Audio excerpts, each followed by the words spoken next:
Hello, hello, hello, everyone. Welcome to the Nocturnal Nerdcast Pop Culture in the Dark. I am your host, Eric.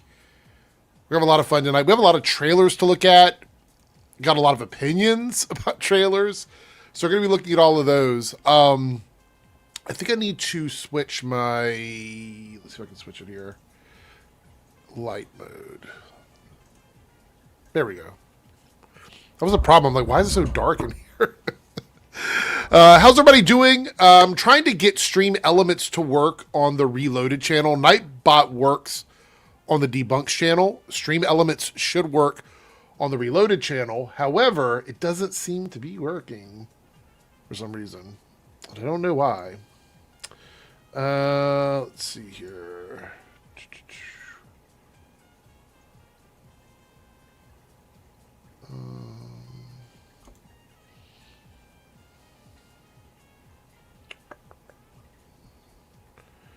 I hate to start out this way. Anyway, I didn't have internet all weekend. So if you guys were here on Saturday, we did the after party, myself and Paigey, and my internet wasn't working well. He said I was roboting a few times, which I probably was. And so there was an issue with that, and I had to use my phone to connect to the internet, or I couldn't have done the after party. And right at the end, which is why we ended it so early, we ended it like after an hour. Right at the end, after I logged out, I was sitting here editing a video, and my internet went out, and it stayed out all the way until about the middle of the day today.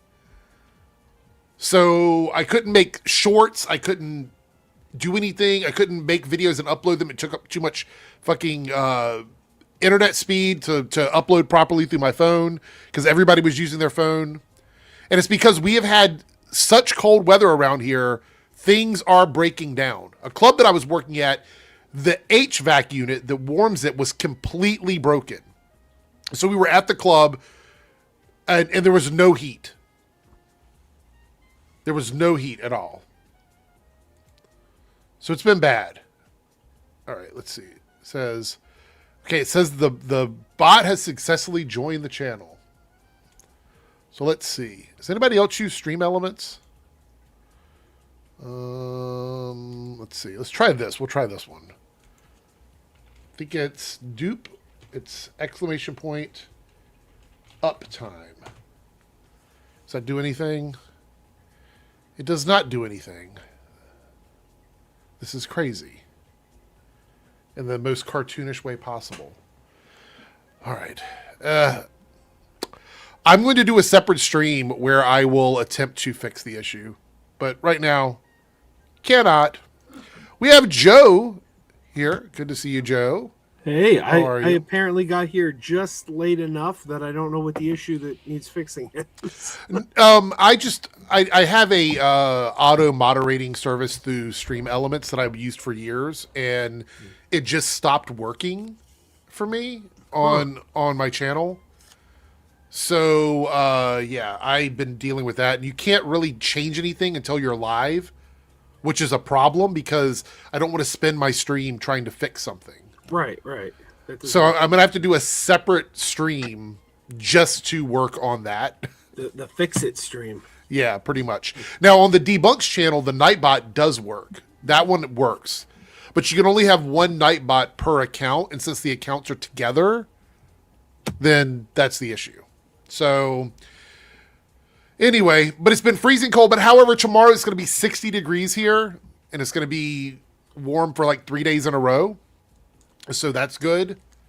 I don't know. Is it still cold up there where you are? Not as cold as it was. The cold has destroyed my battery. For your car? I need to get my car into the shop tomorrow to get a new battery put in. So I've been kind of stuck at home. But so has it given you time to think about what you want to do once you get your battery? Like, are you going somewhere? Are you planning any trips? Or I have a bunch of ideas. Okay. And one just popped up this weekend. Like, I got a list of places. Why are my M&Ms on camera? Get off camera, M&Ms. No, I got a whole list of places I want to make videos, and one of them just popped up on Threads the other day. Like I never heard of this place. There's a place near me, apparently a video store, a new video store. Nude? Yeah. Nude. No, a new video store opened in my area that I did not know about. And then I saw an ad for it on Threads. And I'm like, well, I think I'm going to be going over there this week. Sounds like fun. Jay Selder, we are going to talk about that because I'm going to talk about Bad Bunny, but we're going to wait. We're going to save that. That's one of the big topics that's going to be in the second hour. So we'll talk about that then. So what was I going to say? I had another thing and then it just completely left my head. Jaybird says, I'm looking forward to the new Crazy Joe Crazy Adventures. So thank you. No, there's some in the cards. There's some in the cards. All right. Well, since I completely forgot what I was going to say, let's do a little bit of my updates for the channel. So the next official after party with Paigey, this was in the Discord. People were asking about this, so I figured I'd put it here in case people tune in here. They can get that information at the beginning. The next official after party with Paigey is going to be March the 14th. It's a Saturday. However, people did donate to get an additional bonus after party. The bonus after party is a non-scheduled one as of right now, meaning once we decide when we're going to do it, we will schedule it and then you will see it. But the next official episode is March 14th. So we didn't forget about that. It is something I'm going to do. So just know you'll see that as soon as possible. I have 2 videos coming out this week that people have been asking for, and they were bonus goals in the Debunks channel. Snarky J videos coming out this week. We're going to do a wellness check on Snarky J's channel. I'm going to kind of look at her content. Maybe watch a video. I haven't recorded that one completely yet. I've done some of it, but not all of it. The Critical Drinker Kathleen Kennedy video is out this week, and I have recorded that one already. So that will be coming out by Friday. And then next week, either end of this week, early next week, will be my big essay video about Marvel Phases 4 and 5, where I'm going to prove to everyone that they're not as bad as people say they are. I think there's a lot of hate towards it, but numbers tell a different story. So we will look at that as well. That's going to be on the Reloaded channel. So all of that is now out of the way. Mayo Jufro says, Joe, are you planning on going to the theater anytime soon? I really enjoy your out of theater movie reviews. I don't think Joe's doing those anymore. Yeah, I appreciate it, but no, I've kind of decided to not do those anymore. I'm putting most of my energy into the Crazy Joe Adventures channel now.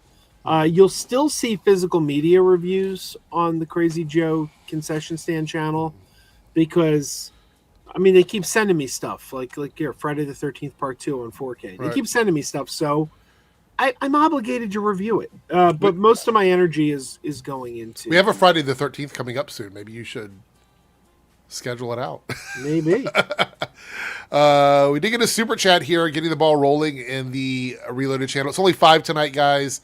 And I tried to make it so that it will go the length of the stream because it keeps getting shortened. So I have it at 2.5 hours because I started the goal 30 minutes before we went live. So hopefully it all works out. Math works for it. The Alexa commercial last night was a bold choice showing all the ways Alexa AI can kill you. Yeah. There was some really interesting commercials with a lot of stars in them.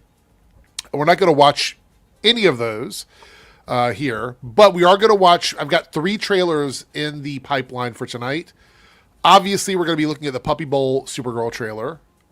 We're going to look at the Mandalorian and Grogu trailer and the Project Hail Mary trailer. And I also have Scream 7 queued up just in case we have some extra time if people want to watch that one. There was another big one. Did you see the Cliff Booth trailer? There's a Cliff Booth trailer. Is there? Did it come out during the Super Bowl? It dropped yesterday. I mean, I didn't watch the Super Bowl. I assumed it came on during the Super Bowl. Yeah. Maybe. We're going to look at a lot of takes about Bad Bunny. You guys just wait. I've got a whole thing from Reddit that we're going to look at, and we got some numbers. And we're going to talk about the Turning Point USA show. I know that some people may not have an opinion on it. I really want to talk about it. So let me tell you guys why I'm so passionate about this. It isn't just the fact that I think it's important to talk about the concept of the racism involved with this. But as a DJ, music is something I know. I know for a fact that when it comes to popular music, I run circles around every other single content creator in this space. I literally do it for a living. It is part of my job. I'm connected with record labels. I get music early. I know what the people in the clubs are asking for. These are things that I know intrinsically. It's part of what I do. So anything they tell you, I can promise you they don't know better than I do. They might know better than me on some things, but this is one thing that I know none of them know better than me. I've been DJing for 30 years. Trust me, I know a lot better than they do. Is it okay if I answer short car? Yeah, sure. Which one? Hey, it's right under the super chat. Short car asks, Joe, do Sesame Street characters count as Muppets?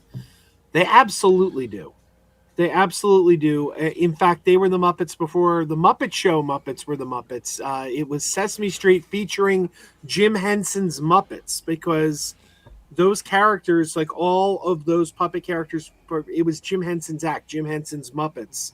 So they were Muppets. Now, legally, because the name Muppets was sold to Disney and Sesame Street is owned by Sesame Workshop, they can no longer refer to them as the Muppets because Disney owns that name now. Right. But they were always, if you get any merchandise from Sesame Street from like the 60s, 70s, 80s, it will say featuring Jim Henson's Muppets. Same thing with Fraggle Rock. It used to say in the opening credits, starring the old HBO show, not the new one. It'd say in the opening credits, starring Jim Henson's Muppets. Well, but again, that show is owned by the Henson Company. They didn't sell that to Disney. Disney owns the name Muppets. So if you watch Fraggle Rock Back to the Rock, you won't see the word Muppet in the credits anymore. But I actually flat out asked Marty Robinson, who performs Snuffleupagus and Slimy and Telemonster on Sesame Street. I interviewed him and I asked, are we allowed to still call these Muppets? And he said, absolutely. He said, absolutely. They're Muppets. He's like, yeah, no, he's like, legally we can't use that word anymore, but they are Jim Henson's Muppets. Well, there you go. All right, so topics for tonight. I'll tell you guys what we got in the list here. We're going to talk about Bad Bunny meltdowns because I want to laugh about them. They're really funny. Obviously, the trailer reviews. Melania's people are now saying that they're accusing outlets of review bombing the movie, and this is coming from the same people who don't believe review bombing is a real thing, so that's kind of funny. So we have those in the pipeline and a few other smaller topics. There's some delays from DC that I'm actually happy about, and I'll tell you why when we get to it. Before we do that, before we jump into our first topic, I just want to read off what the goals are for tonight. So 5 super chats.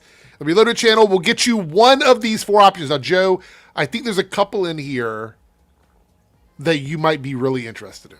Okay. So the first one is defend a, in quotes, bad film. So a movie that you know that people always trash as a bad movie, but you love that movie. You have to defend your position. Yeah, but you see, that creates an ethical dilemma on my part. Why is that? Because if it's defend a bad movie, then by defending it, I'm saying it's bad. No, you could criticize the prompt if you want. Yeah, because like for example, if Jake were here, he'd say Thor: Love and Thunder. Well, I reject the notion that's a bad movie. And then you would make it plea for why it's a good movie. That's why it's in quotes. That's why bad is in, is in quotes. Okay. Wheel of Doom hot takes. Now, what I plan to do here is I would put a bunch of controversial movies in the Wheel of Doom that we spin. We'd spin it around, and then we'd have to give our hot takes about whatever movie it lands on, which I think is kind of funny. DCU Hunger Games with Paigey. Now, this is specifically for like an after party. If this one wins, Paigey and I will do a DCU Hunger Games. Like, if anybody ever remembers Paigey's Arrowverse Hunger Games, it would be like that, but with the DCU. The last one is top 5 best films with bad leads. Meaning that movies that you love, this is very subjective. Movies that you love with lead actors that you are not happy about. Like, you don't like the lead character, you don't like the lead actor, you don't like the storyline for the lead character, anything in the movie about the lead character that you think is bad, but you love everything else about the movie. So that's a tough one. You have to think about that one, because I can think of a couple off the top of my head. I don't want to reveal it here because that's what the category is. So that's in the Reloaded channel. In the Debunks channel, we need 5 super chats, and here are the options. bonus hour added to the Thursday stream. And this is just for me. If anybody wants to stick around, they can. But we normally end at the 2.5 hour mark. If we hit the goal and that gets selected, I will go for an additional hour and we'll do like an AMA. The other one is interactive Chud ranking stream, which is like a tier maker stream where we have the Chuds and then you guys and I will talk about it and rank them. Debate, it's supposed to be debate the channel live stream, meaning, and I know it says Chan there. I don't think there's enough letters much. I truncated it. People can come into the chat. I will post the link to a room, and then anybody can jump in and debate me if they want.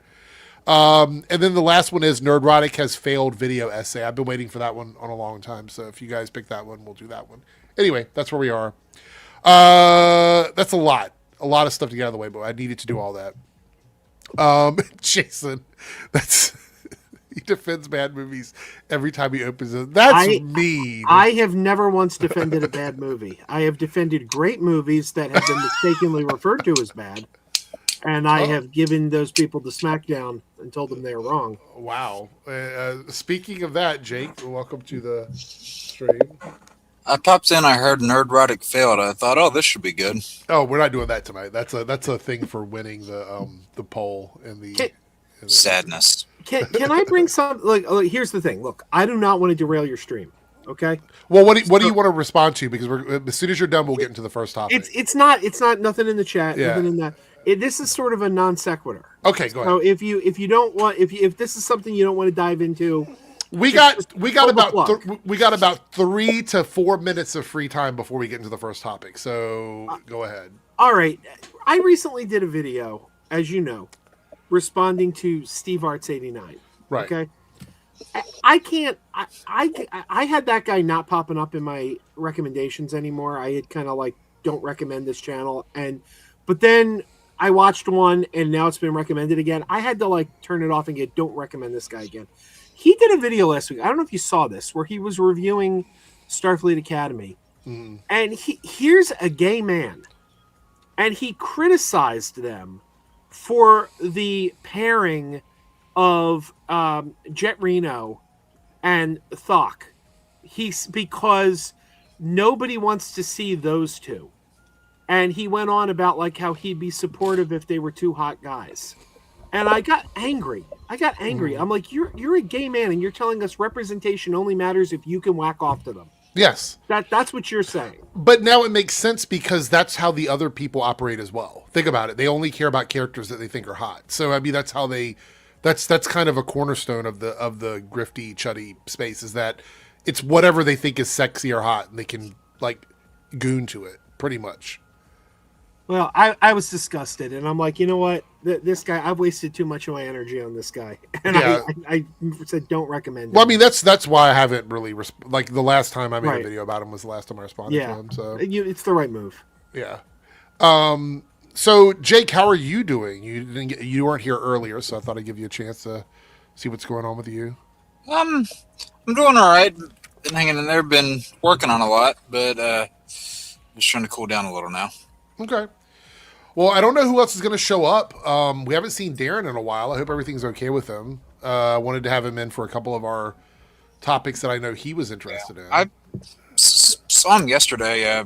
Seemed to be doing pretty well. Yeah, I didn't know if he was still recovering from COVID because I know he had COVID. Right? Wasn't it COVID? Yeah, I'm pretty sure he's fine now, though. Okay, that's good.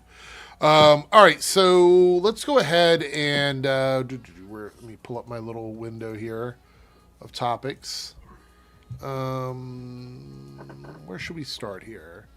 You know what? Let's go ahead and start with Star Trek, because I have in one of my titles the Starfleet Academy Cope Sessions continue, and I really want to talk about this. I figure we can get it out of the way early because it is someone that we have talked about a little bit on the channel here.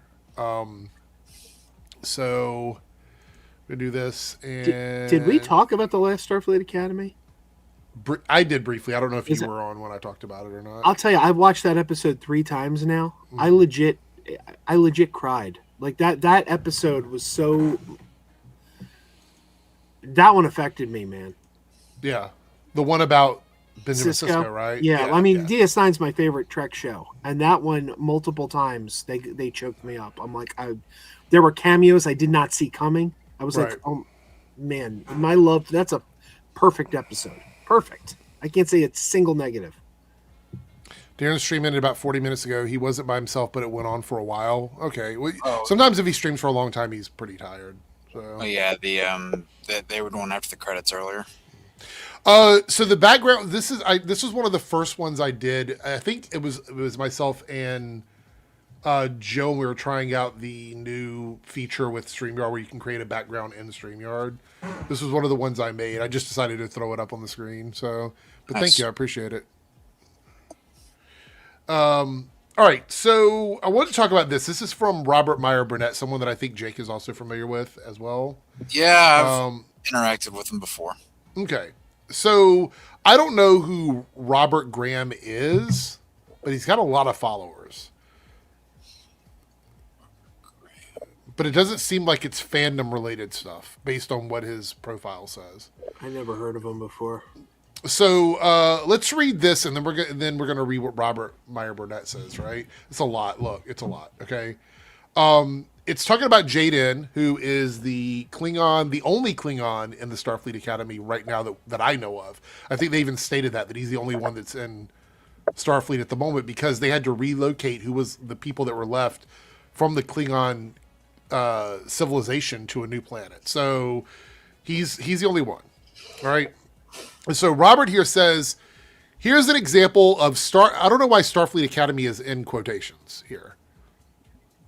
I mean, wokeness should be in quotations, but anyway, nevertheless, here's an example of Starfleet Academy wokeness. In episode 4, they're having a high school debate. They pick a topic, then have the students pick the side they want to debate. Goes on to say here, that's not how debate works. Before I even read the rest of this, debating, like academic debating, is different from other forms of debate. Yeah, you can't really compare those two things. Yeah, it's completely different stuff. But more on that in a second. Instead, you both study sides of the topic, and then you show up to debate. Your side is assigned randomly. Okay, cool. So in other words, you want the show to reflect modern standards. You want the show to reflect 2026 modernity. You know, that's what you want. Or this person's approximation of modern standards. Yes. The idea of debate comes from two key principles of classic liberalism. The first of that is pluralism, in that both sides of any debate divide us are equally legitimate. For example, when presidents lose the election, they give a concession speech. Why is that in quote? Why is concession speech in quotes?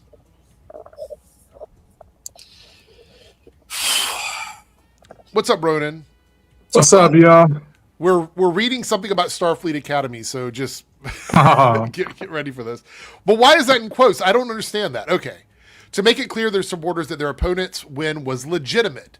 The peaceful transfer of power to the opposition is a cornerstone of modern democracies based on the idea that each side treats a win by their opponents as legitimate. It doesn't mean you like them and won't fight hardware against them. It means you accept the fact that they are legitimate. What that has to do with anything in this episode, I don't know. But then he goes on to talk about Trump because, of course, everything devolves into that when it comes to media now. Doesn't matter if it's music or movies or TV shows. These guys want everything to connect to Donald Trump. That's just the way they're wired now. It says here, Trump is illiberal, obviously. His conspiracy theories about losing in 2020 are unprecedented. The second principle is that of rational thought and critical thinking, you make rational arguments, you support them with facts, and so forth. The winner of the debate is the side making the most rational arguments in their favor and their best attacks of the opponent's arguments. The winner of the debate in which side argues rationally the best, not some fanciful notion of which side is right. This goes back to what I was saying about Starfleet Academy. I don't know if it was last week, which episode it was, we were talking about it, but the Starfleet Academy is a coming of age young adult series. It's not a rigid drama or anything like that. It's about relationships and characters. This is something that I think also affected She-Hulk. Now, I know people on the panels might have different opinions about the show and the quality of the show, but the show was written in a way that it basically highlighted people that have an issue understanding different types of media and what that is. She-Hulk was a comedy. It was a half-hour comedy series set in the MCU. And so Starfleet Academy is very different from any other Star Trek series we've had in live action. The closest thing to Starfleet Academy I think we've had, and I said this before, is Lower Decks. And it's not quite as ridiculous as Lower Decks in some ways, but it does take itself less seriously than other Star Trek properties. And that is by design. That is not a bug, that is a feature of this type of show. That's a fun quote. People are ill-equipped. Go ahead. Say, as a gaming enthusiast, I appreciate that quote. People are ill-equipped at this. They don't have enough empathy. They can't see an argument from the opponent's point of view. They could never argue the opposite side of it. Now, the problem here is that we know for a fact that in this episode, if anybody watched it, this is it's a study they're doing in school. It's what everybody's talking about. They make it a big deal in the episode to say this is the topic on the news and everybody is talking about it, similar to how politics are for us or any other social issue. So it makes sense that they would want to cover it while it's happening because it is important and it affects Jaden, an actual Klingon in Starfleet. But yeah, go ahead. And also, the Doctor does not want that to be the topic. The Doctor tries to. It's the class that kind of pressures them into making it the topic. So if he's saying, "Well, you wouldn't choose that," they didn't. Yeah, they had to kind of push the Doctor to allow them to debate that. And I would say that is also a feature of like coming of age, young adult type shows, is that the kids are the ones that drive the story, not the adults. So the adults are always going to be secondary to whatever the storyline for the younger characters is. That's just the way it works. That's the way those shows are designed. And if you don't understand that, then you're missing the point of the series.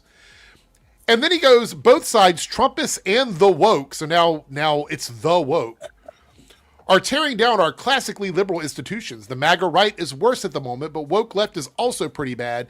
I hate fence sitting. I hate this shit. One side is going to be worse to you than the other, and pretending that it's not, especially with polar opposite positions that we have right now, is literally lazy and cowardice. It's just lazy. It is. And I would say if you don't have a side that you're willing to stand up for, then don't talk about it. It's such a lazy argument. It goes, but woke left is also pretty bad, as Starfleet Academy demonstrates. Which, by the way, in this world of Starfleet, there is no MAGA right or woke left. That isn't something that exists in this world. There's no allegory for that on Starfleet Academy. So I'm not even sure why they're talking about it. And then he goes on to say, if I were writing Academy episodes, again, in quotes, why? Why are you putting Academy in quotes? Well, it is a title. It is, but that's not that is not the actual title, though. Academy is a truncated title. That's true. If he said Star Trek Starfleet Academy in quotes, that's the full title of the show. Yeah, that's true. The liberal values is what I teach, such as a student failing to pass a class because they can't empathize with the opposing side.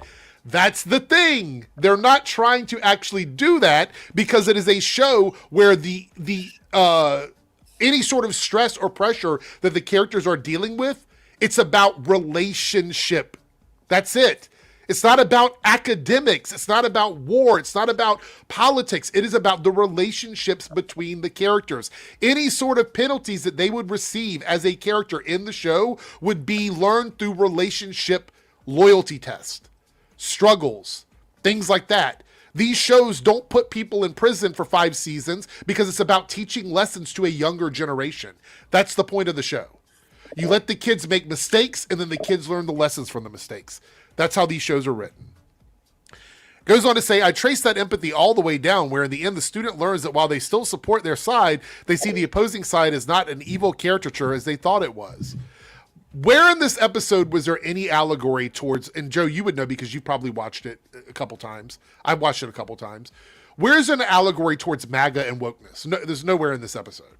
No, it's not there. So this makes me wonder if this person even understood the media that they were watching at this point. Well, you'll find that a lot of them try to pretend to just to give themselves a bit of clout, and it ends up blowing up in their face. Yeah. All right, so this leads us to the original person here that I was responding to, which is Robert Meyer Burnett, somebody who is actually a Star Trek fan. He is. He's a Star Trek fan. Is he? Well, maybe he was. He was a Star Trek fan. I don't know if he still is. When I met him in 2012, he told me he hated Enterprise. Okay, Wow. because it wasn't about anything. It was just about Star Trek. It wasn't about anything. So we know he didn't like Star Trek Enterprise. He told me that.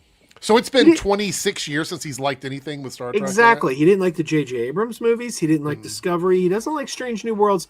This is a guy who hasn't liked Star Trek since Voyager, at least. So Why are we been stalking anything this dude says? Well, I'm gonna say here what the problem is. So, by the way, Dane, if you're free, you can jump in. The link is in the mod chat, and I think you're a mod on the Discord, right? Let me double check. Yeah, I think you are. If you want to jump in, you totally can. It's entirely up to you. If not, you can chill out. It's just good to see you. Shout out to Dane.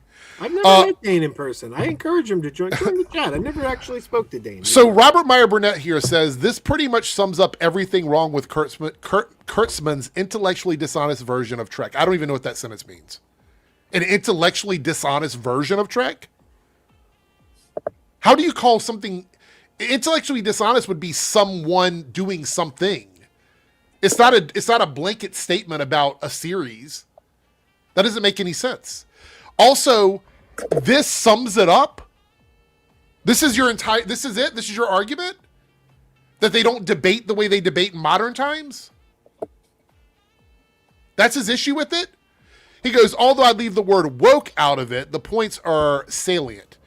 Now, my issue here, and this is why I'm even talking about this, is these are the same guys that complain about media not catering to modern sensibilities. Remember? These guys don't like modern audience. That's their big issue, is they don't want things that look and feel like modern day. If it's a science fiction show, it needs to feel like a science fiction show. The stories don't need to be direct one-for-one to things that happen in modern times. But here's Robert Meyer Burnett going, hey, this guy is complaining that this show isn't doing things exactly the way they do them right now. And therefore, that's a problem. Who's this clown to say what's right and wrong? I mean, he's somebody with a platform.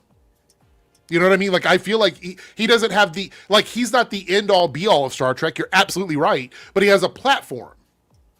And so that's what makes it so dangerous. He's not the one making the stuff, so... And he never will be. In the day, what goes isn't never going to be his call.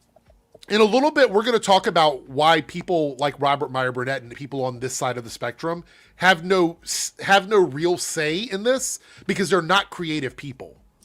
They don't understand what creative is. This is why this Robert Graham guy is going, I'm going to ignore all of the artistic elements of Starfleet Academy and the storytelling, and I'm going to pedantically narrow in on the fact that the students chose the debate position instead of being assigned the debate position, and I'm going to create an entire narrative around why that's such a big problem for this entire series. That's what happened here. Think about what we just talked about. He just didn't like that the students got to pick their positions. And then he wrote a long-ass tweet about wokeness and Trumpism and all this other shit. And this is why when people ask me why we can't get away from talking about politics and media, this is why. This is the problem. Because I can't log into social media without somebody bringing politics into it, modern politics, into anything. And so then we have to talk about it because it's something that's happening in front of our faces. It's just really fucking annoying. Nothing in this episode had anything to do with Trump or wokeness or anything like that. It was about resettling people from the Klingon community. I would say he isn't, though. He's not anymore. If he sums up every problem he has with Kurtzman's take on Star Trek based on this tweet, I feel like he might have been faking the funk in the past. That's all I'm saying. I wouldn't put it past the guy.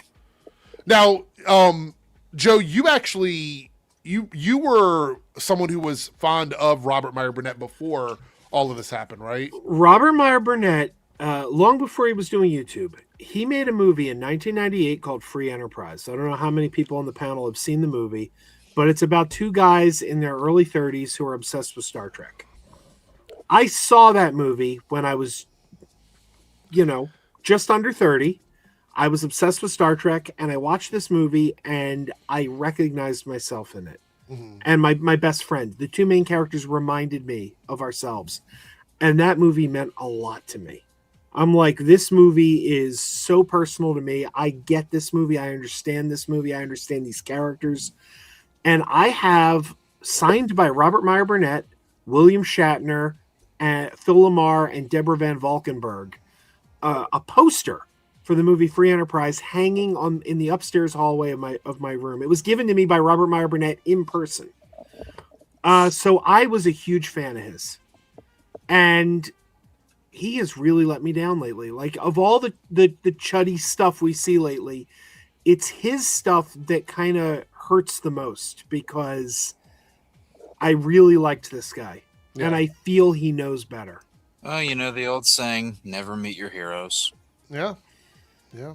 Well, technically he was fine when I met him. It was after I met him that he went off the deep end. Yeah. Oh, it was probably because you met him. Yeah. Damn. All right, but my whole let me move there. My whole thing is, if you don't like it, move on. The old stuff still exists. There are cartoons that I love from the 80s that I will go back and watch because I'm not into whatever the new version is. But I don't care that the new version exists. You know what I'm saying? Dude, I've been trying to tell people that you want the old stuff, go watch the old stuff. It's not going anywhere. I've tried to tell that to people about so many different franchises and forms of media, and you might as well talk to a wall for all the good it's going to do. Yeah. We did have a super chat on the Debunks channel, so we're 1 out of 5. Me, Master OG, with a $5 super chat. I was an F&T acolyte, but I quickly realized their fan base was made of 13K depressed Republicans.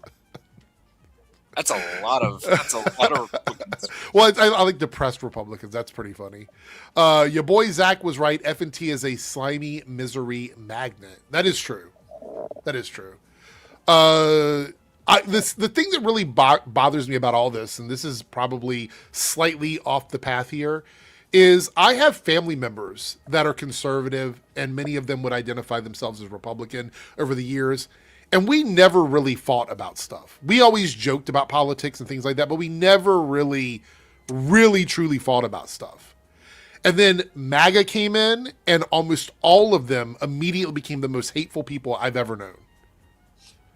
And they've alienated other conservative people who are not MAGA. They won't even talk to them anymore. So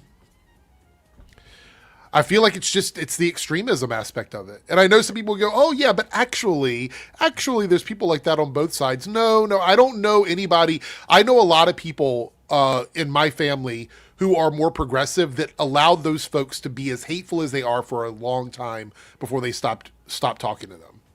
Yeah. I know friends and potential relatives that lean that way. And I always, when I encounter them, I tell them, remember where you're from.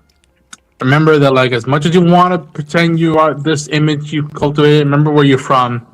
And especially when I see people, white or Native American that swing that way, I tell them, woof, remember, there's a lot of blood in your ancestry. There's a lot of that stuff. And I tell people, remember where you're from, because, and listen, I have my issues with some of the stuff Obama. I was, look to him as president as hope. But I have issues with what he did with his administration. But I remember a quote he always said, unless you're Native American, you came from someplace else. Mm. And I remember the fact that someone like that said that, and people tend to, we live in the revisionist era of revisionist history. And I was like, no, don't forget where a lot of this stuff traces back to. And it's very ironic and hypocritical in this day and age. A lot of hypocrisy is spreading. And Ronan, I would say it's very healthy to criticize presidents or anybody that's elected. I think there is no one president or elected official that I like 100% that I've been like, oh yeah, they're perfect. There's no reason to criticize them. But if you ask anybody right now who is massively MAGA, they will have nothing negative to say about Trump, and that's crazy to me. Well, Yeah. just because someone's sitting in that chair doesn't mean they're immune to criticism. I mean, No, I agree with our you. past? Like, there are lots of things. I don't want to get too political because we're moving on to Supergirl after this, but I feel like I do have to get this out. Sorry. I don't want to get too political, so let's move on to something that the internet's been tearing apart because. Well, yes, true, but I feel like this is a bit more political. I say that in jest before anybody in the comments gets their panties in a knot. I would say that my favorite modern president has been Obama, but Obama still was not a perfect president. I did not like Joe Biden, but Joe Biden wasn't Trump, and Trump has been the worst president we've had in modern times. Maybe in all times. I don't know. I honestly am shocked you're saying maybe of all times. I said in my video the other day I'm just looking at what's happening. I think he is the worst president we've ever had. It's in his second term specifically. First term wasn't good either, but the second one has been a lot worse. Eric, what about those $2,000 stimulus checks? Oh, wait. What about the $5,000 checks? What about the other stuff that we're supposed to be getting? None of that has happened. In the entire history of our country, no president has ever attempted an insurrection before. Right. Yeah. I mean, yeah, so Serenity, I actually did like a lot of what Michelle did. But as First Lady, you're not scrutinized quite as much as the president, I don't think. And again, ironic with the lot of stuff that matters to me the most, I was a teenager. I had just become a teenager when he became president. I was like, whoa. Yeah. Things are changing. I remember telling my dad, I'm like, man, I think things are going to change. We'll have to talk more about this when we get to the Bad Bunny stuff, too, because I have a lot of stuff to talk about that, too. So. Oh, boy. Can I answer Inkshi? I can answer it, Trump. Yeah. You know what? Say as much as bad as you want to say about Nixon, he had enough humility to know to resign. Well, that's what I'm saying. There's the issue we have right now is everybody surrounding Trump's orbit. Oh my God, I'm getting on a soapbox here. Yeah. Everybody surrounding Trump's orbit has no shame and no standards. Therefore, all they're going to do is continue to let these things happen and nothing will come of it. We're talking about the Epstein stuff right now. Literally the biggest thing for me is getting justice for the people that were hurt in that situation with Epstein. And we have Ghislaine Maxwell, however she pronounced her fucking name, who pled the fifth just either, I think it was today or yesterday, it might have been today, where she would not answer any questions and said she will, if she's allowed to be pardoned by Trump, she will answer questions, but then she will also defend Trump and Clinton. Fuck that. Fuck that. I don't want you to defend any of them. It's ironic that this question was posed because, again, I can see the linkage back to Nixon. Like, that was the first time that, like, we lost a big trust in our government. And when I mean we, I mean anybody who, I'll put it this way, anybody who is white. People of color have been scrutinized since the get-go, but, like, that was the first time that, you know, even white folks were like, whoa, what? Our system could be criminal? And it's fascinating that linkage is all the way back to Nixon. And again, what Henry Kissinger did in those days. Then you link up to a Bush, and then look what Dick Cheney did back in his days. And then you look now, and you look at Donald with his goons. You got Stephen Miller, you got Christine Noem. It's like it's the usual suspects. Yeah. The usual suspects. I want to say shout out to Phil in the chat, by the way. Same way. Oh yeah, Felipe. What's up, Phil? What's up, Phil? Good to see you. All right. We got a couple super chats, and then we're going to look at Supergirl. I have some thoughts on this trailer. I know John Campea was pretty negative on it. When isn't John Campea negative? Well, we're going to watch. I haven't seen the whole thing yet, so we'll look at that, and then we're also going to look at I think it's a crypto poster. All right. $2 super chat from Forget Me Not 182 says opinion on Chud saying anime taking over comics. Do you mean manga taking over comics or anime? I mean, you can kind of combine them together, so I'll just assume you're kind of meaning like all of it. It's just a different version of the same medium, right? Like it's all printed superhero fantasy stuff. I mean, to Phil's point in the chat, manga is a form of comics, so yeah. It's yeah. I mean, the Chuds are saying that because they need something to attack comic books. So they're like, let's find something that I can use to attack comic books, and then that'll be the thing that I use as a weapon against Western media. They say, oh, we don't have any solid ground, so we'll just make some up. Yeah. Staggervore, member for 4 months. Good to see you, Staggervore. Thank you for being a channel member. Happy Monday, everyone. Great Super Bowl last night. I'm not a big sports person, but people were shocked that the Seahawks beat the Patriots. So I was shocked at the lack of touchdowns for the first quarter. I was like, damn, are we just going for field goals? And yeah. It reminded me of the time that I just kind of bowed out on sports because I've been out of it for about a decade now, or at least out of football ever since the Panthers-Broncos game. It was a similar sort of game. And even though I was on the opposing team that night, I felt bad for Peyton Manning. I'm thinking, this is the game he's going to retire on? This is depressing. Yeah. We got a $5 super chat from Naruto. Not sure how many of you are Power Rangers fans. Well, I know Lance is if he's in the chat.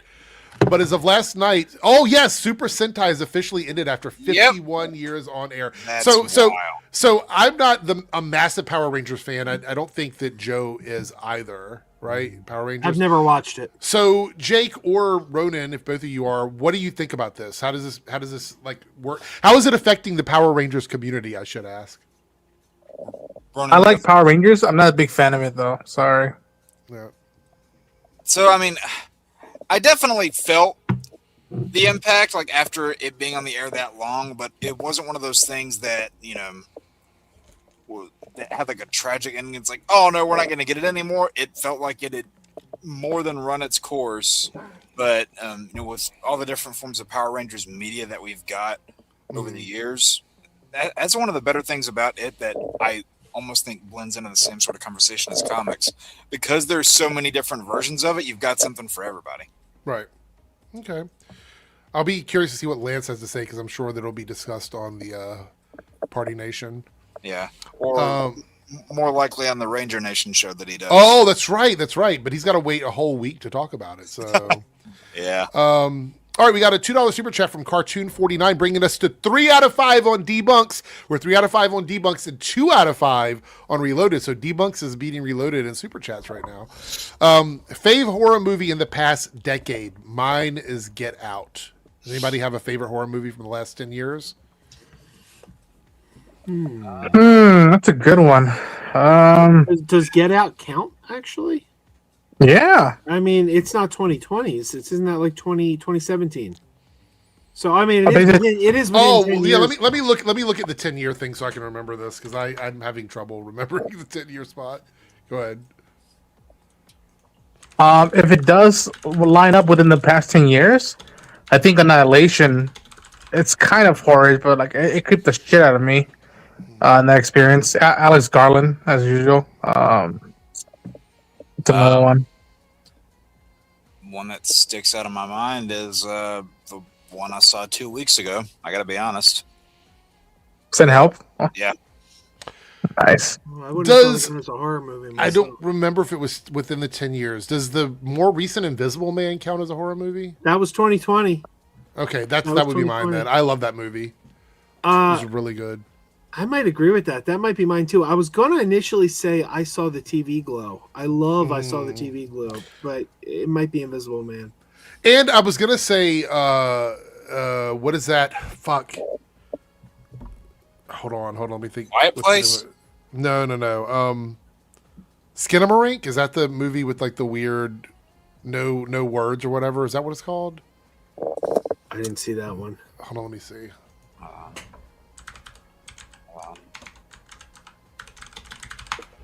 See. Yes, it is. It's Skinamarink. That's it. I couldn't remember the full name of it because there was like a short film for it. That one is more of like it is not really horror because there's not a lot of like horror elements, but it's more suspenseful. But I guess you classify it as horror. So I would say Invisible Man, and that one would be in my top 2 for sure. Heretic is also really good. Yes. That one scene in the car, we're not going to talk about it, but that one scene in the car is pretty fucking bad. All right, we got a $10 super chat from Lone Wolf. So now we're 3 out of 5 in both. It's a race, a head-to-head race to get to the confetti. The older we get, the more we become aware it exactly works and not works for us. That doesn't make you bitter or overly optimistic. You're just becoming more in tune with your palate. The older we get, the more... Yeah. I don't disagree with that. I think that's a fair statement for sure. No, 100%. I mean, whenever I see like a movie that I don't like these days, for example, like I'll give a recent example. I walked out of Superman. I was like, hey, this wasn't for me, but if it was for you, great. Happy for you. It was for Joe. It was made specifically for Joe. Well, but my point is that if there are people that liked it, great. I didn't like that, and the world still keeps spinning. Actually, Jake, I think the movie made specifically for Joe was Thor: Love and Thunder. I think that was made for Joe for sure. I do love that movie. Whereas, Jake, I think that for you, hold on, let me think of a movie that was made for you, in my opinion. I'm gonna be curious what you say here. Probably the first Hulk movie. Didn't you like that one? Wasn't that one of your favorites? The Ang Lee Hulk movie? I don't know if I say it's one of my favorites. It's my favorite Hulk movie that we've gotten, at least in live action, because my favorite Hulk movie, period, is Planet Hulk. Phil swinging in going, Superman 2025 is by far one of the worst superhero films I've ever watched, and I've watched a lot of them. Well, respectfully, there are some good ones. I say this respectfully as possible. I've been on panels with Phil, and he has a lot of bad takes. Oh, have you? Yes. Oh. Inkshi says Thor: Love and Thunder was a crime, not a movie. Oh, I did not have enough to drink during that movie. All right, so here we are. We're going to get to the Supergirl trailer here. And let me add it to stage.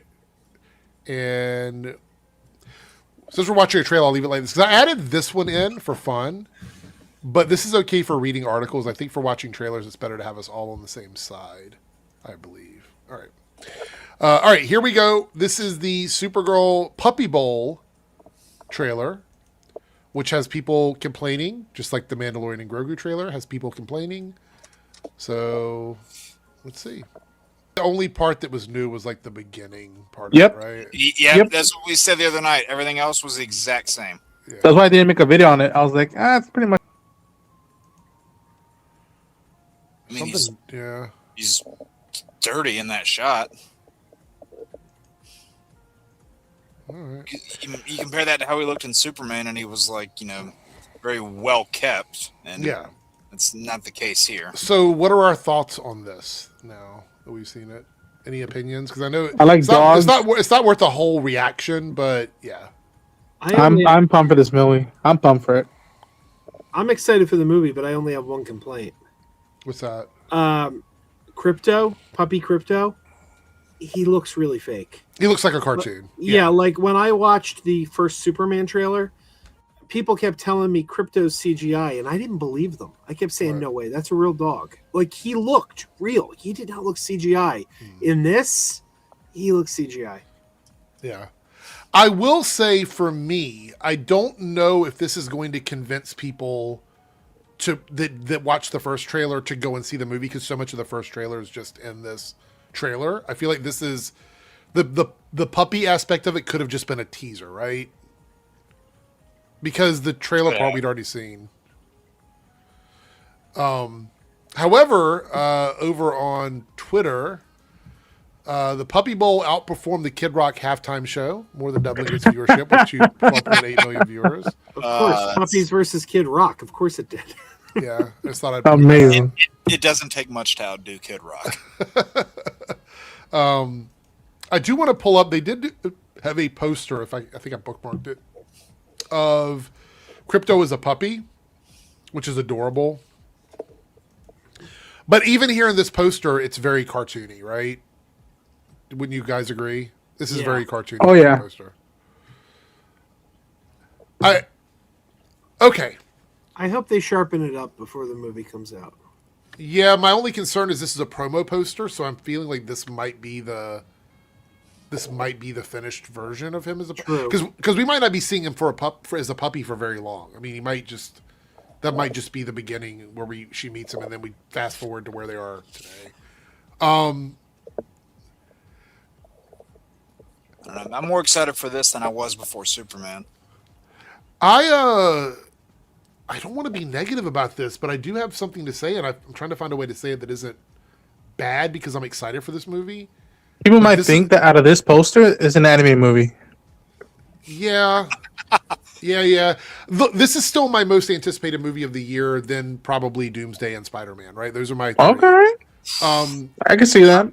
I really, really, really want to see this movie. So I'm saying that now before what I'm going to say, because what I'm going to say is going to sound, I guess, negative about it. Oh boy. I think they need to rein in the advertising these movies with animals. You know what I mean? Like, it's starting to feel like a gimmick, and I don't want the DCU to become a gimmick. Is that fair? I can get that. I can kind of get that. Yeah. I can't agree with that only because I'm like, give me all the dogs. I want all the dogs. I want the Green Lantern movie to bring. I don't want it to be the DC pet universe. You know what I mean? I literally was about to joke that watched Lantern Caesar have like a dog with Howard and John. I mean, watch them introduce fucking Dexstar in the Lantern series. I want Nort. Give me Nort. I don't know. I'm excited for Supergirl. Crypto is cool, but Crypto isn't the selling point for me. No, yeah. You know what I mean? Like, it's not the selling point. I feel like the next movie, mark my words, after Man of Tomorrow, is probably going to be a Crypto movie.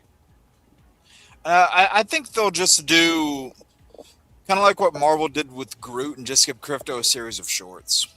I'd be okay with that. I would be okay with that, 100%. See, my wife is disappointed that they didn't bring in Streaky the Super Cat for this one. I would have liked the Super Cat. And cool. I am relieved they didn't bring in Comet the Super Horse, because that horse was having sex with Supergirl. Oh my god! I'm not making that up. It's canon. Oh my god!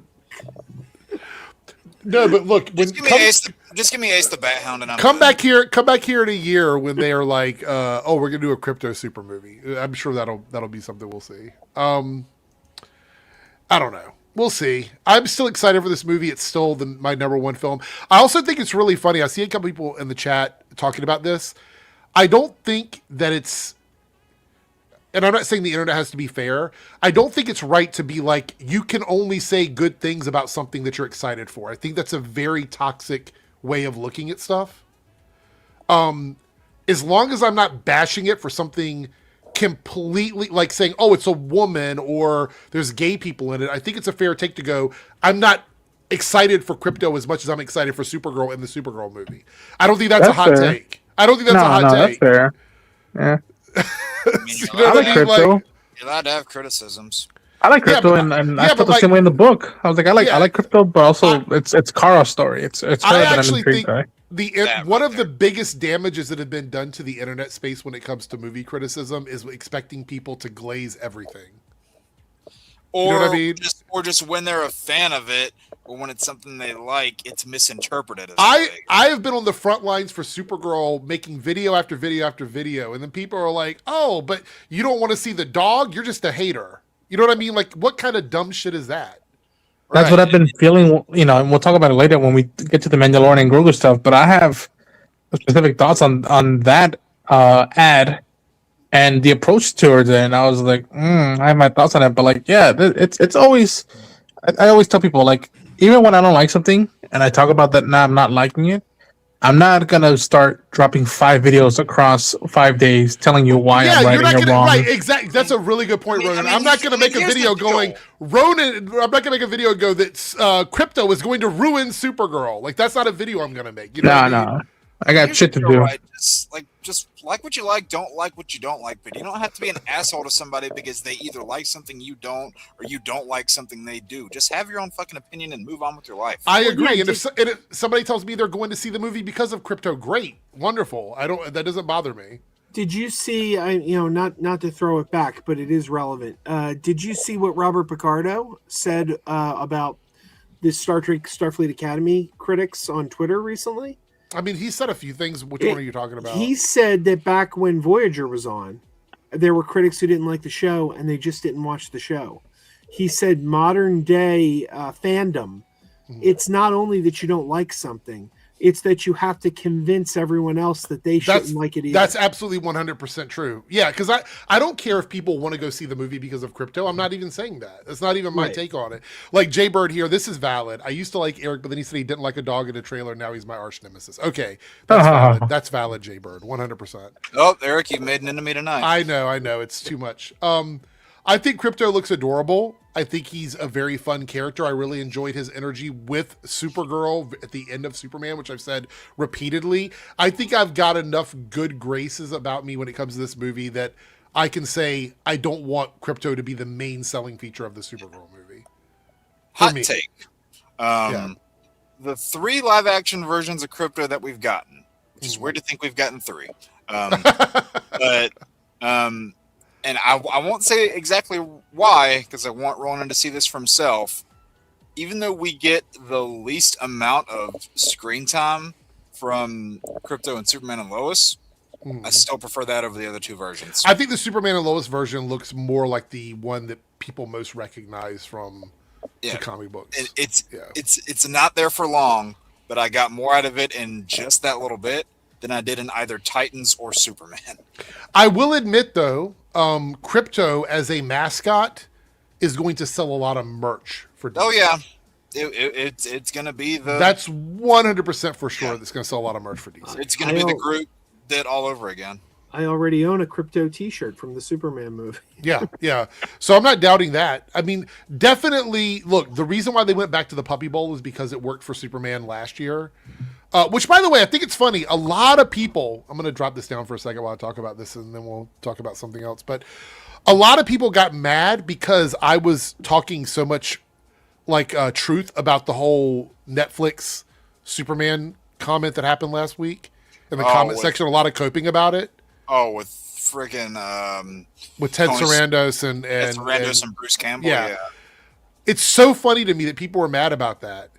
I actually I debated someone at IRL about this.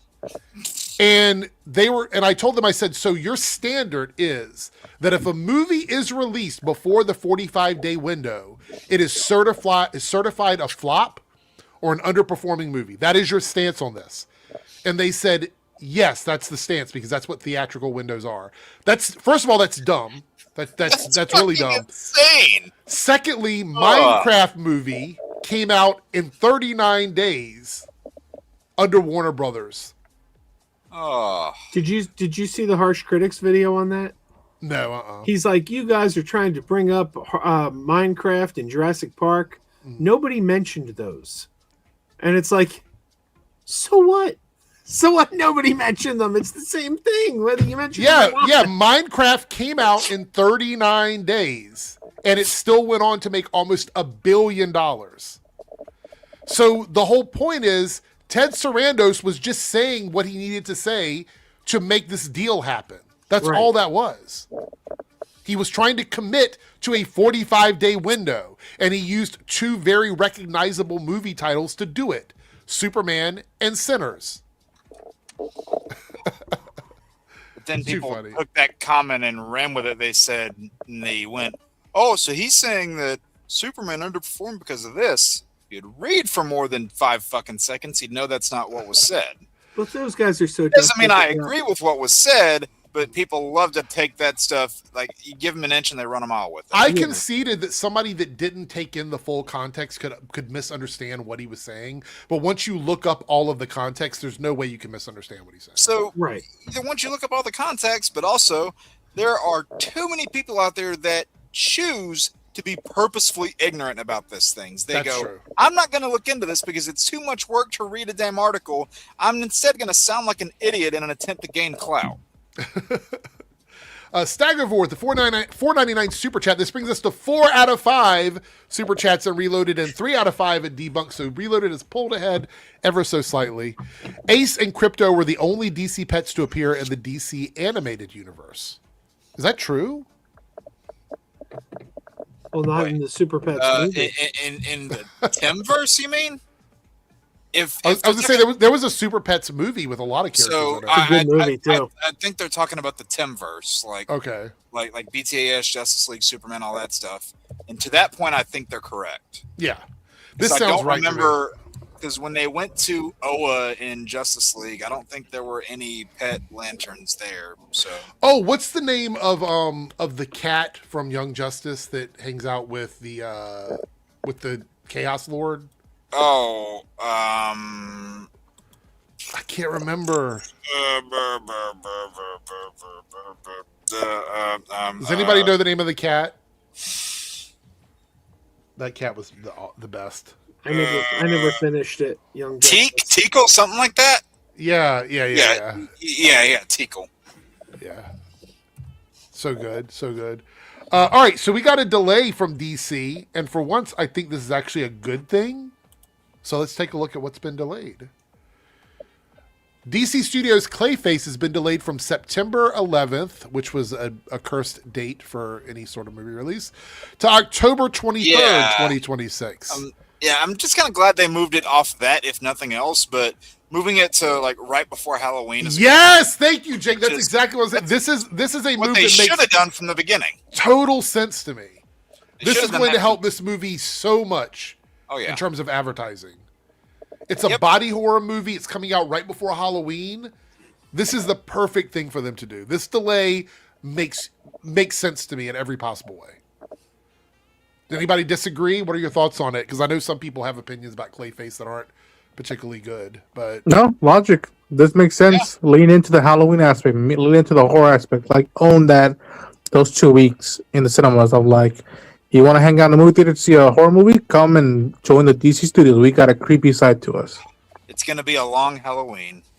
I think it's a mostly good move. Hey. I do think this should be a Halloween movie, but I think 23rd is maybe they're not giving themselves enough breathing room. I think maybe should be a week earlier because then they could kind of dominate October. What are they going up against? I don't think there's a lot of big movies in October, right? Because the Avatar movie's now streaming.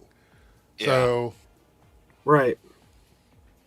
So we're not going to have much competition. What comes out around this time? There's got to be a horror movie coming out, like a legit horror movie. Not to say Clayface. Oh, doesn't Scream come out in October? No, Scream comes out in 2 weeks. Just bought my tickets tonight. Oh, well, that's good then. That's October good. 2026. Then 28 years. Street Fighter. That's going to be. Yeah.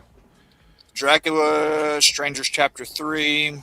Does anyone think Street Fighter is going to do anything though? Like, I don't know if it'll do anything, but I think it's a overlapped audience with Clayface. Well, I mean, look at what happened last year. They moved a fighting game movie out of October to make room for others, so I wouldn't be surprised if they did it again. Yeah. We got a $5 super chat from Lone Wolf that says, Clayface moving to October is really smart move. It's fitting. I was hoping for October. So was Boba. I think it's a genius idea, honestly. Has Boba talked about this at all? And if he has, what does he think about it? Because I know Bubba covers has covered this movie pretty extensively. I think this is a really good move for them. Like you said, Joe, I could even see a slightly earlier release, but I think ultimately this is a better spot for the movie. Just in general, would everybody kind of agree on that? Yeah, sure. It looks like Terrifier 4 might be coming out in October. Oh, really? Like, I just did a quick Google search and that came up. Social Reckoning, the sequel to The Social Network. Oh, I forgot about that movie. I completely forgot about that. Yeah, so all right, well that's a pretty interesting move. I think it's for the best though. All right, so we have hit the goal in the Reloaded chat. Thank you guys so much. Remember to vote on the poll. We have some really interesting ones. Let's go over them one more time before we move to our next topic, because I don't think that Jake or Ronan were here when we went over these. You get to choose between these four. Defend a quote-unquote bad film, meaning a movie that you love, that you think is good, or you believe is good, or you can defend it as being good, that a lot of people think is bad. Okay? Wheel of Doom hot takes. Basically, I'll put a bunch of controversial movies on the wheel. We'll spin it, and then people will be able to give their hot takes on it. A DCU Hunger Games with Pagey. That's a Pagey only stream. If you guys want us to do that, you can vote on that. The other is top 5 best films, but with bad lead characters, bad lead actors, or bad lead storylines. So all the Pirates of the Caribbean movies. Well, I mean, could you argue Jared Leto was bad in Tron Ares because he was the lead character? I mean, depends what we mean by bad. That's why I left it open to interpretation. Because like he's a bad dude, but he actually gave a good performance in the movie. So guys, keep voting on that. We're still 3 out of 5 in the debunks. So 2 more super chats of any level over there will score a win. Big Fieldy says, I can't wait to hear Joe on bad films. Everybody's excited to hear Joe. Yeah, again, I will never defend a bad film. Joe's like, I only defend good films. What are you talking about? Let's see here. Where's it at? No, we've already looked at that one. You know what Mr. Lobo says? Mr. Lobo says there's no such thing as bad movies, only misunderstood. Oh, that's funny. Speaking of movies, possibly bad movies that I thought was quite interesting that people told me was bad, but I had a good time with it, was The Wrecking Crew on Prime. Have you guys seen that yet? I heard mixed things. I haven't seen it myself. It's kind of a typical sort of 90s type film, but it's got Batista and Momoa, and both of them kind of play themselves. Oh, I thought it was okay. All right, we're going to watch the trailer for Project Hail Mary. I haven't. This is the one that I haven't seen yet. You know, there's 2 movies I'm really psyched about that are both opening on my birthday weekend, and this is one of them. Mm-hmm. The other's Ready or Not 2. Okay. They're both the same weekend. By the way, before we watch this one, did anybody like the first trailer? Oh, yeah. Oh, absolutely. I saw footage of it at Comic-Con, and what I saw, like, whoo, might be a hit. This might be a hit. Jake, did you not like it? I didn't hate it. Oh, wow. I mean, wow, nonchalant take. I mean, I was, honest to God, I was just fine with it. Okay. All right. Well, let's see what this trailer does for everybody. Here we go. Alien so early in a trailer. From what I've heard, he's not a plot twist in the book. Like, he's introduced very early in the book. Mm-hmm. Reminded me a little bit of Event Horizon with this movie. Okay. Yeah, when I said I was like just fine with it, that doesn't mean that I'm like was disappointed or anything, or it let me down. It's just I got all I needed to look forward to the movie. Mm-hmm. So hope that makes sense. Joe, what was going on? It went full robot mode. You know, like all I was like it freeze framed on the Rocky, mm-hmm. and all I was hearing was robotic sound. And I had to refresh my screen. Chat, give a slice of pizza if you're going to see this, and throw a tomato if you're not. I'm very curious to what people are thinking about this. We did get a super chat while that was playing from South Texas Shark. It says, highly recommend to read the book. So I meant to ask, is this like a graphic novel, or is it like a regular novel? Regular novel. It's from the same author who wrote The Martian. Oh, okay. All right. Definitely check that out. Thank you, South Texas Shark. That puts us at 4 out of 5 in the debunks. Chat. A lot of pizza slices. Serenity through a tomato. All right.